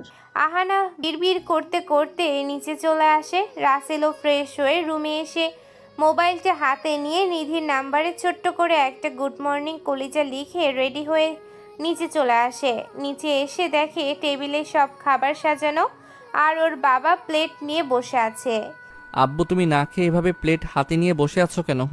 তোর জন্যই তো সেই কখন থেকে বসে আছি, কিন্তু বাবা, তোর তো আসার কোনো নাম গন্ধই নেই। ওহ আব্বু, আর বলিও না, আমার আজকে একটু ঘুম থেকে উঠতে লেট হয়ে গেছে। আসলে মনেই ছিল না আজকে আমার জয়েন করতে হবে। হয়েছে, এখন আর কথা না বললে তাড়াতাড়ি খেয়ে চলো, সবাই তোর জন্য অপেক্ষা করতেছে। এইভাবে আরও কথা বলে ওরা বাবা ছেলে খাবার পর্ব শেষ করে রাসেল ওর বাবা মায়ের পায়ে হাত রেখে সালাম করে বুক ভরা দোয়া নিয়ে চলে আসে। এয়ারপোর্টে সব কাজ শেষ করে ওর কেবিনে এসে বসে। ওর বাবা ওকে কাজ নিজেই বুঝিয়ে দেয়। বুঝতেই পারেন ছেলে বলে কথা। আসসালামু আলাইকুম স্যার, কেমন আছেন? রাসেল নিচের দিকে তাকিয়ে মনোযোগ দিয়ে খাতায় কি যেন একটা করতেই ব্যস্ত ছিল। আকাশের কথা শুনে উপরে তাকিয়ে, ওয়ালাইকুম আসসালাম। আমি অনেক ভালো আছি। তা মিস্টার আকাশ সাহেব, আপনি কেমন আছেন? স্যার, আমি অনেক ভালো আছি। আপনার পরিবারের সবাই কেমন আছে? সবাই ভালো আছে। আপনার পরিবারের সবাই কেমন আছে? আসসালামু আলাইকুম স্যার, সবাই অনেক ভালো আছে। এইভাবে একে অন্যের সাথে অনেক কথাবার্তা বলে কাটিয়ে দেয় অফিসের পুরো সময়। অফিস শেষ করে বাসায় ফেরার পথে একটা জায়গায় দেখতে পায় নিধি দাঁড়িয়ে আছে। রাসেল ধীরে ধীরে নিধির সামনে গাড়ি থামিয়ে গাড়ি থেকে নেমে পড়ে। নিধি রাসেলকে দেখে অনেকটাই অবাক হয়। আরে তুমি এইখানে আসলে কিভাবে? আর রাগ করো না, আমি এখানে এসেছি বলে। তা ম্যাডাম, তুমি একা একা এখানে কি করতেছো শুনি? আমি হসপিটালে একটা কাজে এসেছিলাম, মানে আমাকে ডাকা হয়েছিল। এখন কাজটা শেষ হয়ে গেছে, গাড়ি নিয়ে আসিনি। আর এখন একটা গাড়িও পাচ্ছি না। ও আচ্ছা, তো আমাকে তো একটাবার ফোন করে সেটা বলতেও পারতে। সেটা তোমাকে বলা হয়নি। একদম ভুল হয়ে গেছে, সরি বাবু, প্লিজ রাগ করে থেকো না। রাসেল যেই না কিছু বলতে যাবে ঠিক তখনই একটা ছেলে মা নিলয় এসে বলে ওঠে, ওই জানু, এভাবে কত দাঁড়িয়ে থাকবে? চলো আমরা বরং অন্য জায়গায় ঘুরে আসি। সারাদিন তো এখানে সেখানে ঘুরে বেড়ালাম। হুম কিন্তু তুমি যে এই ছেলের সাথে কথা বলতেছো, তা এটা কে শুনি? তুমি কি চিনো? এইদিকে সব তো রাসেলের মাথা উপর দিয়ে যাচ্ছে, কি হচ্ছে এসব। নিধি যেই না কিছু বলতে যাবে তার আগেই রাসেল বলে ওঠে, বাহ নিধি বাহ, এই ছিল তাহলে তোমার ইম্পর্টেন্ট কাজ হাসপাতালে, এটা ছিল তোমার মনে। প্লিজ একটাবার আমার কথাটা শোনো। ব্যাস, আর একটা কথাও বলবে না। আসলে তোমাকে বিশ্বাস করাটাই আমার ভুল হয়ে গেছে। আরে, তোমার যদি মন নিয়ে এতই ছিনিমিনি খেলার শখ তো খেলতে, কিন্তু আমাকেই কেন বেছে নিলে?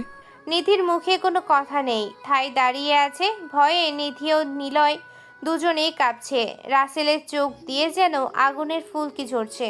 পরিশেষে একটা কথাই বলবো, আমার সাথে যেই নাটকটা করলে সেটা আর কারোর সাথে করিও না। কেননা আমার মতো হয়তো সবাই এতটা কষ্ট বুকে নিয়ে বেঁচে থাকতে পারবে না। তবে হ্যাঁ, আমি সেই মানুষগুলোর মতো না যারা ভালোবাসার শত্রু হয়ে সামনে দাঁড়ায়। ভালো থেকো, আল্লাহ হাফেজ। রাসেল চোখের কোণে জমে থাকা পানি মুছতে মুছতে গাড়ি দিয়ে চলে আসে। আজকে খুব করে কাঁদতে ইচ্ছে করতেছে রাসেলের। হে আল্লাহ, তুমি বলতে পারো শুধু, বারবার আমার সাথেই এমনটা কেন হয়? পৃথিবীতে কি আমি বাদে তুমি কোনো মানুষকেই চোখে দেখো না, নাকি আমার সাথেই তোমার এমনটা করতে বেশি ভালো লাগে? এইসব বলতেছে আর নিজের চোখের পানিতে বালিশ ভিজিয়ে ফেলছে। এইদিকে রাসেলকে কান্না করা অবস্থায় রাশিদা চৌধুরী দেখে তো পাগল প্রায়। ছেলে কি হয়েছে ভাবতেই অস্থির। বাবা, তোর কি হয়েছে? এভাবে কান্না করতেছিস কেন? আমাকে একটু বল, কি হয়েছে? না মা, কিছুই হয়নি। আজকে আগের দিনের কথাগুলো খুব করে মনে পড়ছে, তাই একটু চোখে জল। রাশিদা চৌধুরী ছেলের এমন মিথ্যে কথা কিছুতেই বিশ্বাস করতে পারল না। আর কি করেই বা পারবে বলেন? একে তো আইনের বিচারপতির চোখ ধুয়ে মায়ের চোখ, যেখানে মিথ্যা ধরা পড়বেই। রাসেল, আমাকে মিথ্যে বলে হাসানোর চেষ্টা করিস না। কেননা তুই যার সামনে মিথ্যে বলতেছিস তার কিন্তু সত্য মিথ্যা বোঝার বিশেষ ক্ষমতা আছে। রাসেল এবার আর চুপ করে থাকতে পারল না। মায়ের গলা জড়িয়ে ধরে হাউমাউ করে কান্নায় ভেঙে পড়ে। মা, বলতে পারো এমনটাই আমার সাথে কেন হয়? দুনিয়ায় কি আর কোনো মানুষ নেই? দেখ বাবা, যেই মানুষটাকে আল্লাহ বেশি ভালোবাসে বা পছন্দ করে, শুধু তার সাথে এমনটা বেশি করে, কারণ তাকে পরীক্ষা করে ধৈর্য ধারণ করার ক্ষমতার পরীক্ষা করেন। মা, আচ্ছা, আমার মাথায় একটু বিলি কেটে দাও, খুব করে ঘুমাতে ইচ্ছা করতেছে। রাশিদা চৌধুরী আর কথা না বাড়িয়ে নিজের কোলে মাথা নিয়ে হাত বুলাতে থাকে। রাসেল আস্তে আস্তে ঘুমিয়ে যায়। নেই কোনো দুঃখ, নেই কোনো কষ্ট। ইস, সারা জীবন যদি এইভাবেই ঘুমিয়ে থাকা যেত, তাহলে কষ্ট নামক বস্তু স্পর্শ করতে পারতো না। এইদিকে নিধিও কাঁদতে কাঁদতে সেখান থেকে চলে আসে। কেননা কাঁদলো সেইটা গোপন থাকলো। আমাকে মনে করিয়ে দিয়েন, আমি পরে সুন্দর করে বলে দিব কেমন। এখন চলেন গল্পের আগের কাহিনী শোনা যাক। নিধি বাড়িতে এসে রাসেলের ফোনে বারবার মেসেজ সাথে কল একের পর এক দিয়েই যাচ্ছে, কিন্তু রাসেল কোনোটাই ধরছে না, বরং আরও বেশি করে রাগ হচ্ছে। রাসেল রাগকে কন্ট্রোল করতে না পেরে ফোনটাকেই একটা আছাড় মারে, কিন্তু কষ্টের বিষয় হলো ফোনের কিছুই হয় না, কেননা ফোনটা খাটের উপরে পড়েছিল। এইদিকে আচ্ছা আহানা, রাসেলের কি হয়েছে? সে অফিস থেকে আসার পর থেকেই কেমন যেন কাঁদতেছে। জিজ্ঞেস করলেও কিছু বলছে না। কি যে বলো না আম্মু, ভাইয়া কি হয়েছে সেটা আমি কিভাবে বলবো বলো? সেটাও তো ঠিক, তারপরেও তুই একটু জানার চেষ্টা কর। দেখ, তোর কাছে হয়তো বলতে পারে ওর কি হয়েছে। আমি দেখছি, তুমি কোনো চিন্তা করো না। আহানা উপরের কথাগুলো বলেই সেখান থেকে চলে যায়। এদিকে আহানা রাসেলের রুমে না গিয়ে বরং ওর রুমে চলে যায়। কেন গেল না সেটা পরে জানতে পারবেন। রাসেল মনকে শক্ত করে চোখের পানি মুছে ওয়াশরুম থেকে বেশি পানি দিয়ে গোসল করে নিচে চলে আসে। এসেই সোফায় বসে পড়ে। বাবা, তোর কি হয়েছে? বলবি তো নাকি? সেই কখন থেকে দেখছি তুই এমন করতেছিস। কিছুই হয়নি মা, আমার কেন জানি আজকে একটু ভালো লাগছে না, সেই জন্য এমন দেখাচ্ছে। মিথ্যে বলিস না তো। আমি স্পষ্ট কান্না করতে দেখেছি, এখন আমার কাছে মিথ্যে বলছিস, তাই না? আরে মা, কি যে বলো না, তখন আসলে আমার চোখে কি যেন গিয়েছিল, বের হচ্ছিল না, তাই চোখ থেকে পানি পড়ছিল। রাশিদা চৌধুরী ছেলের এমন সুন্দর করে সাজানো মিথ্যে কথাটা বিশ্বাস করে ছেলের জন্য খাবার আনতে চলে যায়। এইদিকে রাসেল ভাবে, যাক বাবা, বড় বাঁচা বেঁচে গেছি, আর একটু হলেই তো আম্মুর সামনে ধরা পড়েই যেতাম। না জানি তখন আম্মু কি মনে করতো। রাসেল বসে বসে এইসব চিন্তা ভাবনা করেই যাচ্ছে। আর ওইদিকে রাশিদা চৌধুরী রাসেলের জন্য প্লেটে খাবার সাজিয়ে নিয়ে আসে। এসেই দেখে রাসেল সেই আগের মতোই কোনো চিন্তায় ডুবে আছে। রাসেল শরীরে একটু ধাক্কা দিতেই, এই কে কে? ও মা, তুমি? আমি ভাবছি এভাবে কে আমাকে আবার ডাকে। রাসেল, তোর ভাবসাবা কিন্তু আমার একদমই ভালো লাগছে না। কি হয়েছে বল তো? সেই কখন থেকে এভাবে চিন্তায় মগ্ন হয়ে আছিস? কিছুই হয়নি মা, তুমি শুধু শুধু চিন্তা করতেছো। এখন এইসব চিন্তা বাদ দিয়ে আমাকে খেতে দাও, খুব ক্ষুধা লেগেছে। আচ্ছা দিচ্ছি, তুই হা কর, আমি নিজ হাতে তোকে খাইয়ে দিচ্ছি। রাসেলের মা সুন্দর করে খাইয়ে দিচ্ছে আর রাসেল তৃপ্তি সহকারে খাচ্ছে। রাসেল খাওয়া শেষ করে নিজের রুমে এসে ছাদের চলন্ত ফ্যানের দিকে চেয়ে কিছু একটা ভাবছে। এইদিকে নিধি আসে রাসেলদের বাড়িতে। ওর মনটা খুবই খারাপ। আম্মু, আম্মু তোমার ছেলে কোথায়, দেখছি না যে কোথাও। আর বলিস না মা, সে অফিস থেকে ফিরেই মন খারাপ করে বসে কি যেন চিন্তা করে। কত করে জিজ্ঞেস করলাম, কিছুই বলল না। নিধি তো ভালো করেই জানে রাসেল কেন এমন করতেছে, তাই আর কিছু বলে সোজা রাসেলের রুমের সামনে এসে দেখতে পাই রাসেল কিছু একটা ভাবছে। এভাবে কি এমন ভাবছো শুনি? রাসেল তো নিধির কথা শুনেই এক বস্তা রাগ নিয়ে নিধির দিকে তাকিয়ে চোখ বড় করে, যেটা দেখে নিধি ভয়ে ঢোক টিপতে থাকে। তুমি এখানে কেন এসেছো? চলে যাও এখান থেকে। যেটা আমার সাথে করেছো ভালোই করেছো। আমি তোমার সাথে কিছুই করিনি, আমার কথাটা তো একবার শোনো প্লিজ। তোর কি কথা শুনবো আমি? নাকি আমাকে কষ্ট দেবার তোর আরও বাকি আছে? যদি বাকি থাকে তাহলে সেটা পূরণ করে আমার চোখের সামনে থেকে দূর হ। রাসেলের কথা শুনে নিজের অজান্তে নিধির চোখ থেকে পানি গাল বেয়ে টপ টপ করে পড়তে থাকে, যেটা রাসেলের চোখ এড়াতে পারে না। কেন এমন করছো বলো? আমি মানছি ভুল হয়ে গেছে আমার। ভুল বলতেছো এটাকে? না হেসে পারলাম না। দোহাই লাগে, আমার সামনে থেকে চলে যাও, না হলে আমি কি করে বসবো নিজেও জানি না। নিধি রাসেলের হাত ধরে সরি বলতে যাবে অমনি ঠাস ঠাস করে দুইটা থাপ্পড় লাগিয়ে দেয়। নিধি অবাক হয়ে গালে হাত দিয়ে রাসেলের দিকে তাকিয়ে থাকে। দেখ, আমি আর মিথ্যে মায়ায় নিজেকে জড়িয়ে কষ্ট পেতে চাই না। তুই তো সুখের জন্য অন্য মানুষকে বেছে নিয়েছিস, তাহলে সেখানে চলে যা না, আমাকে একটু একা থাকতে দে। নিধি কান্না করতে করতে কিছু বলতে যাবে অমনি সেখানে ওর মা আর আহানা চলে আসে। ভাইয়া, তুই ভাবিকে এইভাবে মারতে পারিস না। আমি তো মারতে চাইনি, ও মারতে বাধ্য করেছে। তুই জানিস ও কি করেছে? আমি সবটা জানি, কারণ ওটাতে ভাবির কোনো দোষ ছিল না, সব দোষ আমার ছিল। রাসেল তো আহানার কথা শুনে মনে হয় আকাশ থেকে পড়লো। কি বলছে এসব? কি বলতেছিস এইসব? তোর কি মাথা ঠিক আছে নাকি পুরোটাই গেছে? না রে ভাইয়া, আমার মাথা ঠিকই আছে। আসলে তুই ভাবিকে ভুল বুঝতেছিস। আসল কাহিনী হলো, আমি ভাবিকে বলেছিলাম তোর সামনে অভিনয় করতে, এটা দেখাতে যে তুই আসলে ভাবিকে কতটা ভালোবাসিস। আর ওই ছেলেটা আমার বয়ফ্রেন্ড ছিল। ভাবি এটা করতে চায়নি, কিন্তু আমার জোরাজুরিতে করেছে। আহানার কথা শুনে রাশিদা চৌধুরী ঠাস ঠাস করে একটা থাপ্পড় লাগিয়ে দেয় আহানার গালে। আহানা, তোকে কি এজন্য বড় করেছি বল? তুই কি বুঝিস না রাসেল নিধিকে কতটা ভালোবাসে? ও ওকে হারানোর ভয় সব সময় করে। সরি মা, আমি বুঝতে পারিনি ভাইয়া ভাবিকে এতটা বেশি ভালোবাসে। ভাইয়া প্লিজ ভাবিকে আর কিছু বলিস না, ভাবির কোনো দোষ নেই। আহানা ও রাশিদা চৌধুরী উপরে থাকা বলেই সেখান থেকে চলে যায়। এইদিকে রাসেল কতটা ভুল করেছে সেটা বুঝতে পারে, তাই নিধির সামনে বসে কান ধরে বলে। ওই জানো, সরি। নিধি কোনো কথা বলল না, অন্যদিকে মুখ ঘুরিয়ে থাকে। প্লিজ সরি, আমাকে ক্ষমা করে দাও। আমি বুঝতে পারিনি এমনটা। পারবে কি করে এতটা রাগ মনে জমা থাকলে? ইস, আমার গালটা ব্যথায় জমে গেছে। রাসেল নিধির গালে একটা কিস দিয়ে নিধিকে বুকে জড়িয়ে নেয়। প্লিজ এমনটা আর করো না। তোমাকে হারিয়ে ফেললে হয়তো আমি আর এই পৃথিবীর আলোই দেখতে পারবো না। নিধি রাসেলের দিকে রাগী লুকে তাকিয়ে থাকে। রাসেল নিধির এমন রূপ আগে কখনো দেখেনি, তাই নিধিকে জিজ্ঞেস করে।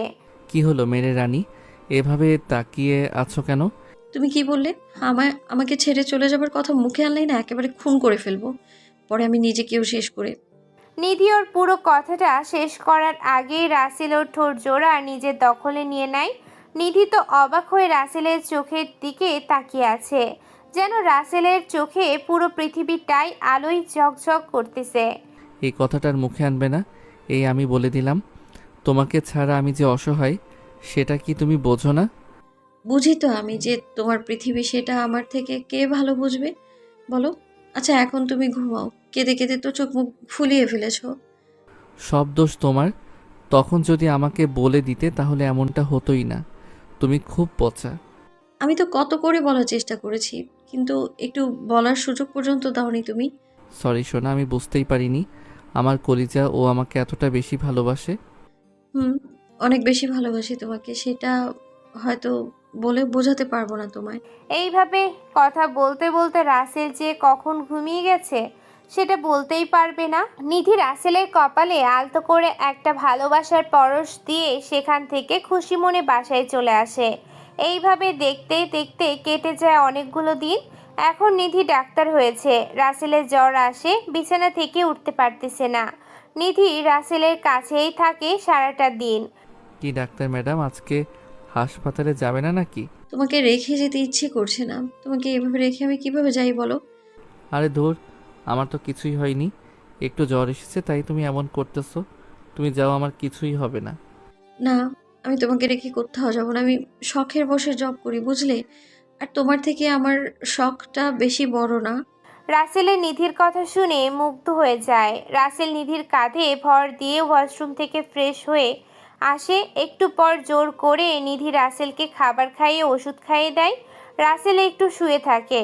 বিকালে নিধি হাসপাতাল থেকে যাওয়ার সময় রাসেলের কাছে আসে। কি ব্যাপার মহারাজা, কেমন লাগছে এখন? আর জ্বর কি এখন কমেছে নাকি সেই তেমনই আছে? ডাক্তার ম্যাডামের সেবা পেয়েছি। তাহলে বলো, এই জ্বরের সাহস কিভাবে থাকে আমার শরীরে থাকার? ইনজেকশন দেখেই তো ভয়ে দূরে পালিয়ে যাবে। কি যে বলো না এইসব। আচ্ছা তুমি থাকো, আমি গেলাম।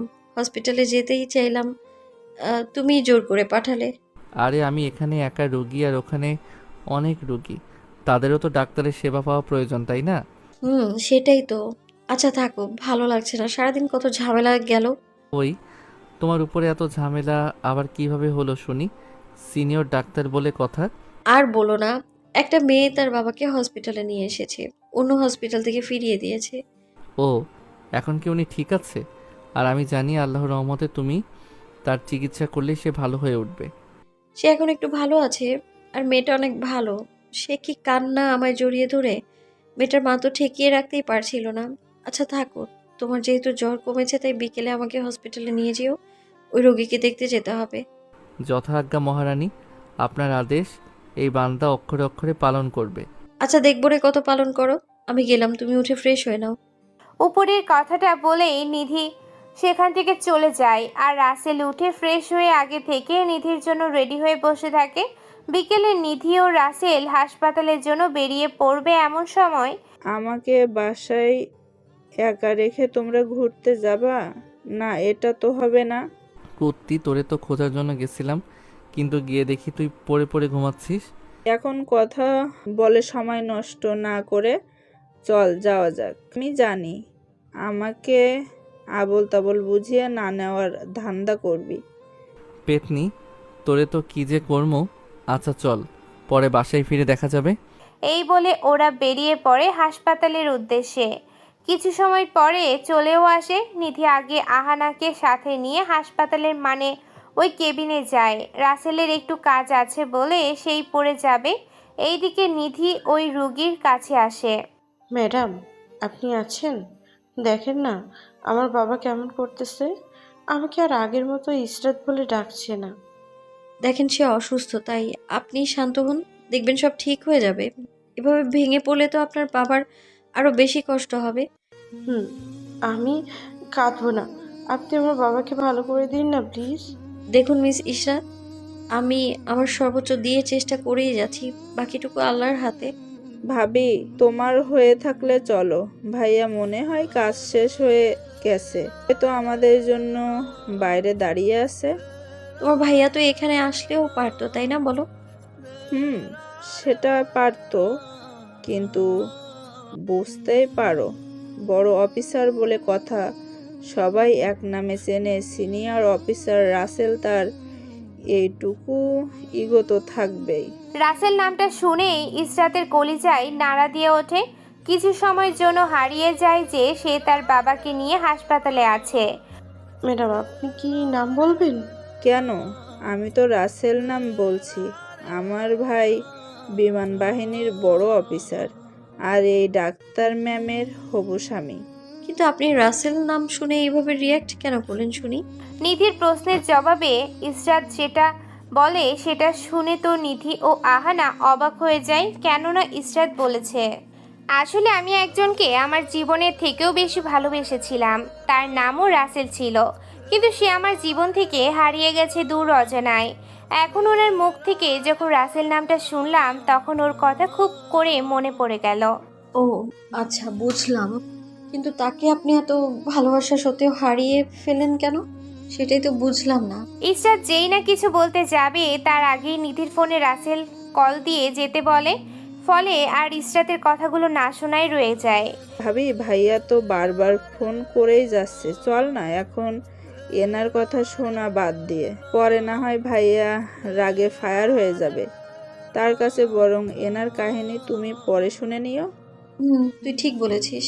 এমনিতেই তোর ভাইয়ের যে রাগ, সেটা তো আর বলার অপেক্ষা রাখে না।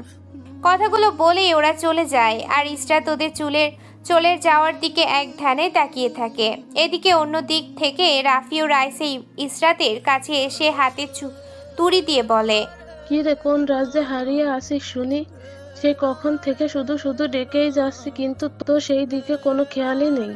ও তোরা, আসলে আমি ডাক্তার ম্যাডামের চলে যাওয়ার দিকে তাকিয়েছিলাম। জানিস, ডাক্তার ম্যাডামরা না অনেক ভালো। এমন মেয়ে যে ছেলের বউ হবে, তার কপালটা আসলেই অনেক ভালো। তুই দেখি আজকাল মানুষ নিয়ে পিএইচডি করছেই দেখছি। যাকে নিয়ে পিএইচডি করার কথা ছিল তখন তো করিসনি। এখন আর এইসব মানুষকে নিয়ে চিন্তা করে কি লাভ? তুমি ঠিক কথা বলেছ। না জানি আমার বন্ধুটা কোথায় আছে। আজ কতদিন হলো তার সাথে কোনোভাবেই আমার দেখা বা যোগাযোগ হয়নি। মনটা সারাক্ষণ ওর জন্য ছটফট করতে থাকে। মন করিও না, দেখবা রাসেল ভাই একদিন আমাদের মাঝে ঠিক ফিরে আসবে চমক নিয়ে। সেটাই যেন হয়। তা আঙ্কেলের কি অবস্থা এখন? আমি শুনেছি এ ডাক্তার ম্যাডাম নাকি অনেক ভালো। এখন একটু বাবা সুস্থ। শুধু কি ভালো নাকি বলো? বলতে পারো নিধি ম্যাডাম ডাক্তার রূপে একজন ফেরেশতা। সেটাই। আমি অনেকের কাছ থেকে শুনেছি এর ব্যাপারে। সবাই খুব ভালো কথা বলেছে। এইভাবে আরো অনেক কথা বলে রাফি ও রাইসা ইসরাতের বাবা মায়ের সাথে কথা বলে চলে যায়। এইদিকে রাসেল ওদের নিয়ে একটা পার্কে ঘুরতে আসে। দেখো ওই জায়গাটা কত সুন্দর, ইস মন ছুঁয়ে গেল এত সুন্দর জায়গা দেখে। ভাবি, তুমি ঠিক কথা বলছো। আসলে এই জায়গাটা একদম দেখার মতো জায়গা, যেটা বলার অপেক্ষাই রাখে না। ভাইয়া যদি আমাদের না নিয়ে আসতো, তাহলে হয়তো এই জায়গাটা দেখতেই পেতাম না। হইছে, এত প্রশংসা করতে হবে না। যত সব ঘুরতে আসার বাহানা। আমি মনে হয় কিছুই বুঝি না মনে করেছিস। ভাইয়া, তুই কেমন আমার সত্যি কথা বলতেছিস? তুই তাও এমন করছিস? এটা কি ঠিক বল? এইভাবে কথা বলতে বলতে ভাই বোনের মাঝে ধরতে গেলে এক পর্যায়ে ঝগড়া বেজেই যায়। তখন নিধি দুইজনের মাঝখানে গিয়ে, তোমরা দুজনেকেই পাবলিক প্লেসে এইভাবে সাপবেজির মতো লড়াই করবে? একটু শান্তিতে থাকতে পারো না? আর আহানা, তুইও না কেমন জানি। হ্যাঁ ভাইয়া, ও পচাই। আর ভাবি, তুমিও পচা। একদম ভালো না, শুধু বকা দাও। তুমি দেখলেই ভাইয়া আমার সাথে পায়ে পাড়া দিয়ে ঝগড়া শুরু করছে। হয়েছে, এবার তো ন্যাকা কান্না বন্ধ কর, না হলে কিন্তু দুটোকেই একদম ইনজেকশন দিয়ে দেবো। হা হা হা, ইঞ্জেকশনে তোমার এই ভীতু হবু বর ভয় পাই, আমি কেন ভয় পাই না, বুঝলে? ওরা এইভাবে কথা বলেই যাচ্ছে, এমন সময় কিছু বখাটে এসে ওদের বিভিন্ন ধরনের খারাপ খারাপ কথা বলে বিরক্ত করতে শুরু করে, যেটার কারণে আহানা ও নিধি তো ভয়ে চুপসে যায়। আর এইদিকে রাসেলের তো হাত পা চাবাতে শুরু করে, আর মনের মাঝে 100 কেজি রাগের সৃষ্টি হতে থাকে। নিধি, তোমরা একটু পিছনে গিয়ে সিনেমা দেখার জন্য প্রস্তুত হও কেমন? আমি বরং এদের সাথে একটু ব্যায়াম করে নিই, এমনিতেই হাত পা কেমন কেমন করতেছে। রাসেল উপরের কথাগুলো বললেই নিধি ও আহান পেছনে গিয়ে দাঁড়ায়, আর ওই বখাটেরা রাসেলকে মারার জন্য আক্রমণ করে। ব্যাস হয়ে গেল রাসেলের সেই লেভেলের রাগ। শুরু হয়ে গেল নায়িকা ও বোনের সম্মান বাঁচানোর ফাইট। একে একে রাসেল সবাইকে সেই মতো ধোলাই করে। সবাই শেষমেশ ওদের থেকে ক্ষমা চেয়ে দৌড়ে পালিয়ে যায়। ভাইয়া, তুই ওদের এভাবে মারলি, আমি তো এক মুহূর্তের জন্য মনে হয়েছিল যে আমি কোনো তামিল ছবির শুটিং দেখছি। কি যে বলিস না, আসলে আমার হাত পা খুব চুলকাচ্ছিল, তাই ওদের একটু মেরে শরীরটা ঝাঁকিয়ে নিলাম। তুমি কেন ওদের সাথে লাগতে গেলে? ওরা যদি তোমার কিছু করে বসতো তাহলে কি হতো ভেবে দেখেছো? তোমাদের ইজ্জতের থেকে কি আমার কাছে সেটা বড়? বলো, আমি কি দাঁড়িয়ে দাঁড়িয়ে দেখতাম না কি তোমাদের ওদের হাতে লালসা শিকার হতে? রাসেলের কথা শুনে নিধির মনে আরো বেশি ভালো লাগা কাজ করে। রাসেলের প্রতি আরো বেশি সম্মানের সৃষ্টি হয়। হয়েছে ম্যাডাম, এসব বাদ দিয়ে এখন জলদি জলদি ফুচকা খেয়ে বাসায় চলেন। আর ডাক্তার ম্যাডাম, আপনার তো আবার রাতেও হাসপাতালে আসতে হবে। কি একটা রোগী পেয়েছো যার জন্য তোমাকে শুধু শুধু হসপিটালেই দৌড় পাড়তে হয়? তুমি তো বলেছো আগে আল্লাহ পরে ডক্টর, আর ডক্টর হয়ে আমি রোগীর সেবা করাটা তো আমার কর্তব্য, তাই না? তুমি সেটা একদম ঠিক কথা বলেছ। আচ্ছা, এখন চলো বাসায় যাওয়া যাক, বাবা মা চিন্তা করবে। কথা বলতে বলতে রাসেল ওদের সাথে নিয়ে বাসায় চলে আসে। সবার সাথে কথা বলে নিধি বাসায় চলে যায়। আর রাসেল ওর রুমে এসে একটু রেস্ট নিতে না নিতেই রাতে নিধি চলে আসে রাসেলের রুমে। এই তুমি এখনো যে পড়ে পড়ে ঘুমোচ্ছ, আমার সাথে যে হসপিটালে যেতে হবে সেটা কি ভুলে গেছো? না, ভুলিনি, তুমি একটু অপেক্ষা করো, আমি এই রেডি হয়ে আসতেছি। আসো, তোমার জন্য আমি কিন্তু বেশি সময় অপেক্ষা করতে পারবো না। রাগে কিন্তু বোম হয়ে যাব, বলে দিলাম। আচ্ছা জান পাখি, তোমার বেশি সময় অপেক্ষা করতে হবে না, মাত্র একটু সময়। নিধি নিচে চলে এসে ওর হবু শাশুড়ির সাথে গল্প করতে থাকে। ওহ, আপনাদের তো বলাই হয়নি, রাসেল আর নিধির বিয়ে ওদের দুই পরিবারের সবাই মিলে ঠিক করে রেখেছে। নিধির কথা বলার মাঝেই রাসেল চলে আসে, আর নিধি ও রাসেল ওর মাকে বলে গাড়ি নিয়ে হাসপাতালে চলে যায়। তুমি রোগী দেখে আসো, আমি বরং এখানে বসে একটু কফি খাই, কেমন? না না, সেটা হবে না, তুমি আমার সাথেই যাবে। এটা আমার শেষ কথা, বলে দিলাম। এখন চলো আমার সাথে। রাসেল আর কি বলবে বলেন, হোম মিনিস্টারের অর্ডার কি আর অমান্য করতে পারে? তাই নিধির সাথে সাথে ইসরাতের বাবার কেবিনে চলে আসে, মানে রুগীর কেবিনে। কিন্তু এসে দেখে ইসরাতের বাবা ও মা আছে, ইসরাত নেই। তাই কি আর করার, নিধি ওর কাজগুলো করে চলে আসে। আর রাসেল ইসরাতের বাবা মাকে কখনো দেখেনি, তাই চিনতেও পারলো না। জানো, আঙ্কেলের মেয়ে ইসরাত, মেয়েটা না খুব ভালো, কিন্তু ও এখন কোথাও হয়তো গেছে, তাই দেখা হলো না। রাসেল তো ইসরাত নামটা শুনেই নিধির দিকে অবাক হয়ে তাকিয়ে থাকে। রাসেলের খুব করে মনে হচ্ছে ইসরাতের কথা হাজার হলেও প্রথম প্রেম বলে কথা। আর গুরুজনেরা ঠিকই বলে গেছে, প্রথম প্রেম কখনো ভোলা যায় না। আর প্রথম প্রেম বেশিরভাগই কষ্ট ছাড়া কিছুই দেয় না। এইভাবে কেটে যায় 2 মাস। একদিন রাসেল সোফায় বসে ওর পরনে থাকা শার্টটা খুলে সবার সাথে গল্প করতেছে। তখনই রাশিদা চৌধুরী উপরে থেকে রাসেলের কাছে এসে বলে, বাবা রাসেল, এই চিহ্ন তোর শরীরে আসলো কিভাবে? ও, এটা আমার ছোটবেলা থেকেই সাথে আছে, তবে এটা কিসের চিহ্ন আমি জানি না। রাসেলের কথা শুনে রাশিদা চৌধুরী রাসেলকে জড়িয়ে ধরে কান্না করে দেয় আর বলতে থাকে, বাবা রাসেল, তুই যে আমার হারিয়ে যাওয়া সন্তান। মা, তুমি কি বলো? ভাইয়া তাহলে আমার হারিয়ে যাওয়া সেই ভাই? হুম মা, ও আমার সেই হারিয়ে যাওয়া সন্তান। আর তোর ভাই, ওকে কত জায়গায় খুঁজেছি, তার হিসেব নেই। রাসেল তো কথাগুলো শুনেই অবাক। এটা সে কি শুনছে কিছুই তো বুঝতে পারতেছে না। বাবা জানিস, তোর শরীরের এইটা কোনো মামলি চিহ্ন না। মানে কি? আমি তো কিছুই বুঝতে পারতেছি না। বাবা ঠিকই বলছি। তুই যখন ছোট তখন আমাদের অনেক শত্রু ছিল, তাই তোর বাবা আমাদের সব সম্পত্তির কাগজপত্র একটা লকারে রাখে, যেটা একটা নির্দিষ্ট চিহ্ন দ্বারা লক করা হয়েছে, আর সেই চিহ্নই তোর শরীরে এঁকে দেওয়া হয়েছিল। রাসেল কিছু বলতে যাবে তার আগেই দরজার কাছ থেকে রফিকুল চৌধুরী বলে ওঠে, তোর মা ঠিকই বলেছে বাবা, এটা সেই চিহ্ন যেটা না থাকার কারণে আজও সেই কাগজপত্র আমি বের করতে পাইনি। কি বলো এইসব? সব তো আমার মাথার উপর দিয়ে যাচ্ছে। আমি বাবা মার কাছ থেকে ও এতদিন বুঝতে পারিনি। বাবা, সব কিছুই ওই উপরওয়ালার খেলা, কখন কি করে কেউ জানে না। এইভাবে অনেক কথা হয় ওদের মাঝে। সবার মনে আনন্দের ছোঁয়া বয়ে যাচ্ছে। রাসেল তো অনেক খুশি, কেউ আর ওকে এতিম বলবে না। কি ব্যাপার, আজকে দেখি বেশিই মন ভালো। মা বাবাকে ফিরে পেয়েছো তার জন্য? হুম, আমি আজকে বেশি খুশি, যেটা তোমাকে বলে বোঝাতে পারবো না। আমিও অনেক খুশি, তবে একটা কথা বলার আছে তোমায়। যদি তুমি অনুমতি দাও তাহলে বলবো। বলো, তোমার কথা শুনবো না এটা কি করে হয় বলো।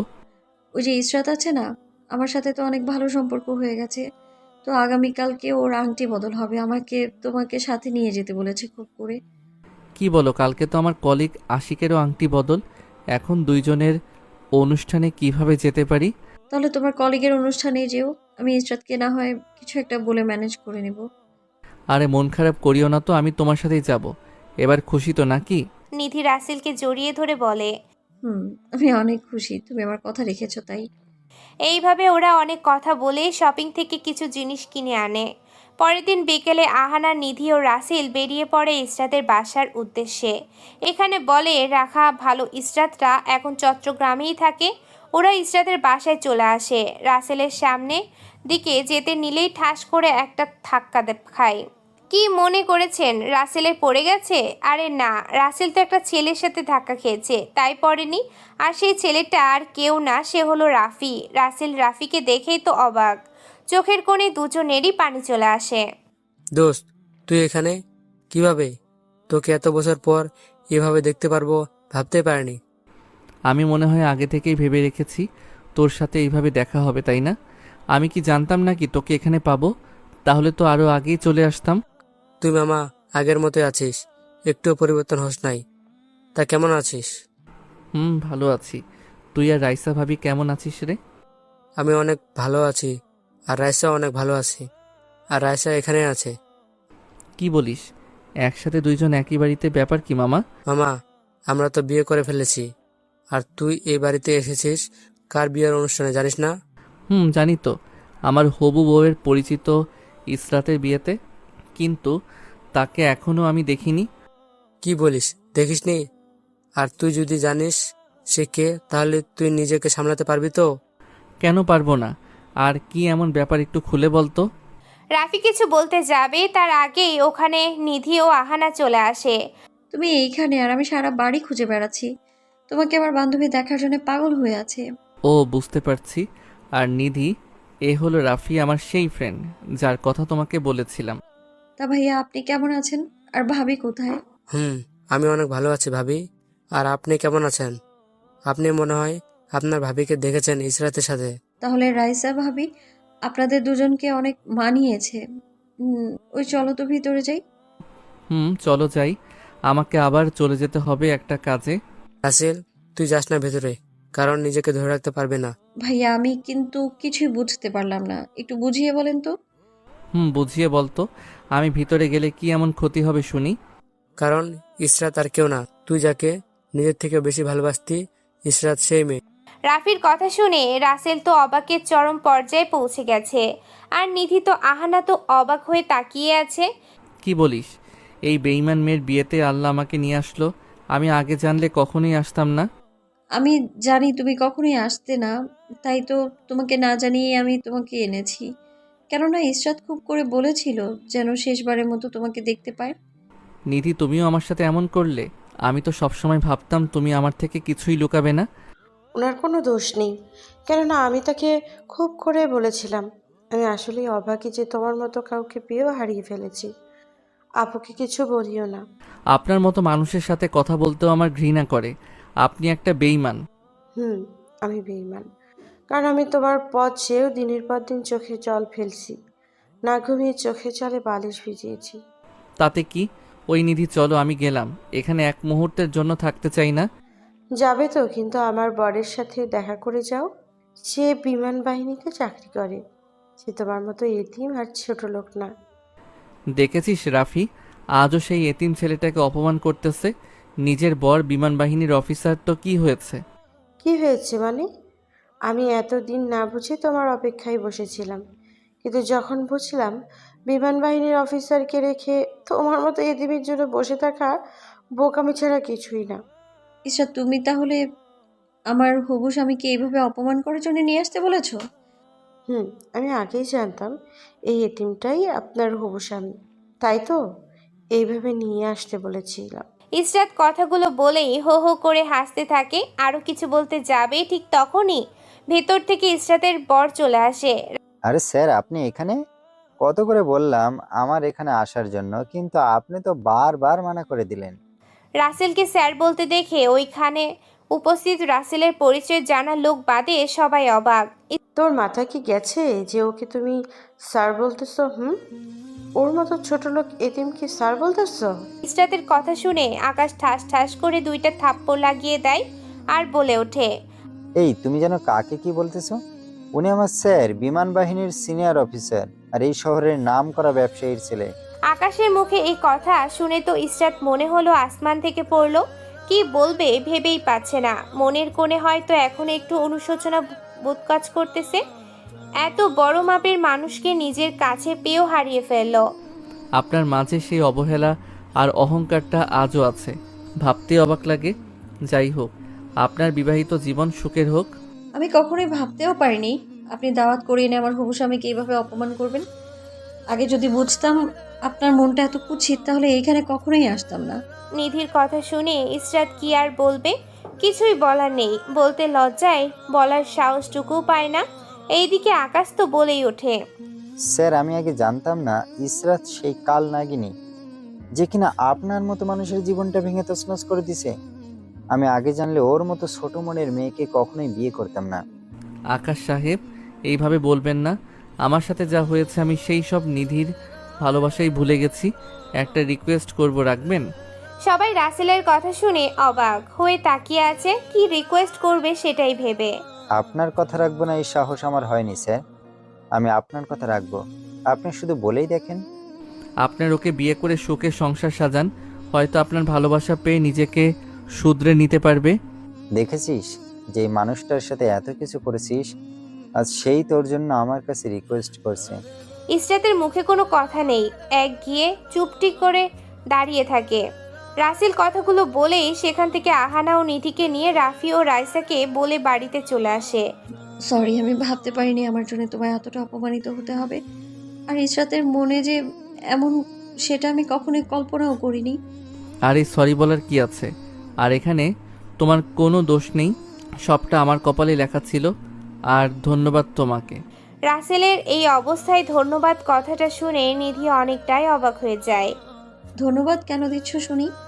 তুমি আমাকে ওইখানে না নিয়ে গেলে আমার জানের জিগার বন্ধুর সাথে দেখা হতো না। আর ইসরাতের কথায় আমি কিছুই মনে করিনি, কেননা এইগুলো আগে অনেক শুনেছি, তাই সহ্য হয়ে গেছে। এইভাবে কথা বলতে বলতে ওরা বাসায় চলে আসে। কিছুদিন পরে রাসেল ও নিধির বিয়ে হয়ে যায়। বৌমা, তোমাকে কাজ করতে হবে না, তুমি বরং রাসেলের পাশে বসো। কাজের লোক তো খাবার দিচ্ছেই। না মা, আমার ওদের সাথে একটু কাজ করতে ভালোই লাগে। এতে তো ওদের একটু কষ্ট কম হচ্ছে। এমনিতেই খুব একটা কাজ করার তো সময় পাই না। আমার বৌমার কাছ থেকে কিছু শেখে বুঝলে রাসেলের মা? ওহো, তার মানে তুমি বলতে চাইছো আমি কোনো কাজ করি না? কি আর কাজ করো, ওই একটা কাজই তো পারো, শুধু নির্দোষ মানুষকে শাস্তি দিয়ে অপরাধীকে খালাস করতে। চলতে থাকে শ্বশুর শাশুড়ির মিষ্টি ঝগড়া আর সিনেমা দেখার মতো উপভোগ করতে থাকে তিনজন, মানে রাসেল, নিধি ও আহানা। কিছু সময় পরে ঝগড়া শেষ হলে রাসেল ও নিধি রুমে চলে আসে। ওই আব্বু তো সেই ঝগড়া করতে পারে। কেন পারবে না বলো? আব্বুর তো অফিসে কোনো কাজ নেই, আর আম্মুর অনেক কাজ করতে হয় আদালতে। এইদিকে আব্বু অফিসে ভাবে কিভাবে আম্মুর সাথে ঝগড়া করবে, বাড়ি এসে সেটাই করে। ওহ, তাহলে তো শ্বশুর আব্বার কাছ থেকে আমাকে নিখুঁতভাবে ট্রেনিং নিতে হবে কেন? তোমার সাথে এইভাবে দুষ্টু মিষ্টি ঝগড়া করতে। ওরে দুষ্টু, দাঁড়াও, ঝগড়া করা শেখাচ্ছি। এইভাবে ওদের মাঝে দুষ্টু মিষ্টি ঝগড়া চলতেই থাকে। তাই বলে ভালোবাসার কখনো কমতি হয় না। বাড়ির সবাই নিধিকে খুবই ভালোবাসে, আর রাসেল তো নিধিকে ছাড়া পৃথিবীকেই অন্ধকার মনে করে। এইভাবে চলতে থাকে ওদের সুখের সংসার। আপনারা কাউকে ভালোবাসলে তাকে মন থেকে ভালোবাসবেন। টাইম পাস করার জন্য অনেক কিছুই আছে, সেইগুলো করেই সময় কাটাবেন। তবুও পবিত্র ভালোবাসাকে নিয়ে টাইম পাস করবেন না। হয়তো ছোট্ট একটা ব্রেকআপ শব্দে একজনের মনে আনন্দের বন্যা বয়ে যায়, কিন্তু কখনো ভেবে দেখেছেন যার সাথে ব্রেকআপ করলেন তার মনের অবস্থা কেমন হয়? বেঁচে তো থাকে, কিন্তু চিন্তা লাশ হয়ে। বাড়তি কথা বলার জন্য ক্ষমা চেয়ে নিচ্ছি। আর আমার এই গল্পটা শুরু থেকে শেষ পর্যন্ত সাথে থাকার জন্য অসংখ্য ধন্যবাদ। আজকের বারে এখানেই রেখে দিলাম। ফের দেখা হবে, কথা হবে নতুন কোনো গল্পে। সেই পর্যন্ত ভালো থাকুন, সুস্থ থাকুন। আমাদের গল্প যদি আপনাদের ভালো লাগে তাহলে অবশ্যই বেশি বেশি করে লাইক, কমেন্ট আর শেয়ার করবেন। আর দয়া করে গল্পের মাঝে যদি কোনো প্রকার ভুল ত্রুটি হয় তাহলে অবশ্যই ক্ষমার চোখে দেখবেন, কেননা ভুল না করলে জীবনে কিছু শেখা যায় না। 5 ওয়াক্ত নামাজ আদায় করুন। আসসালামু আলাইকুম।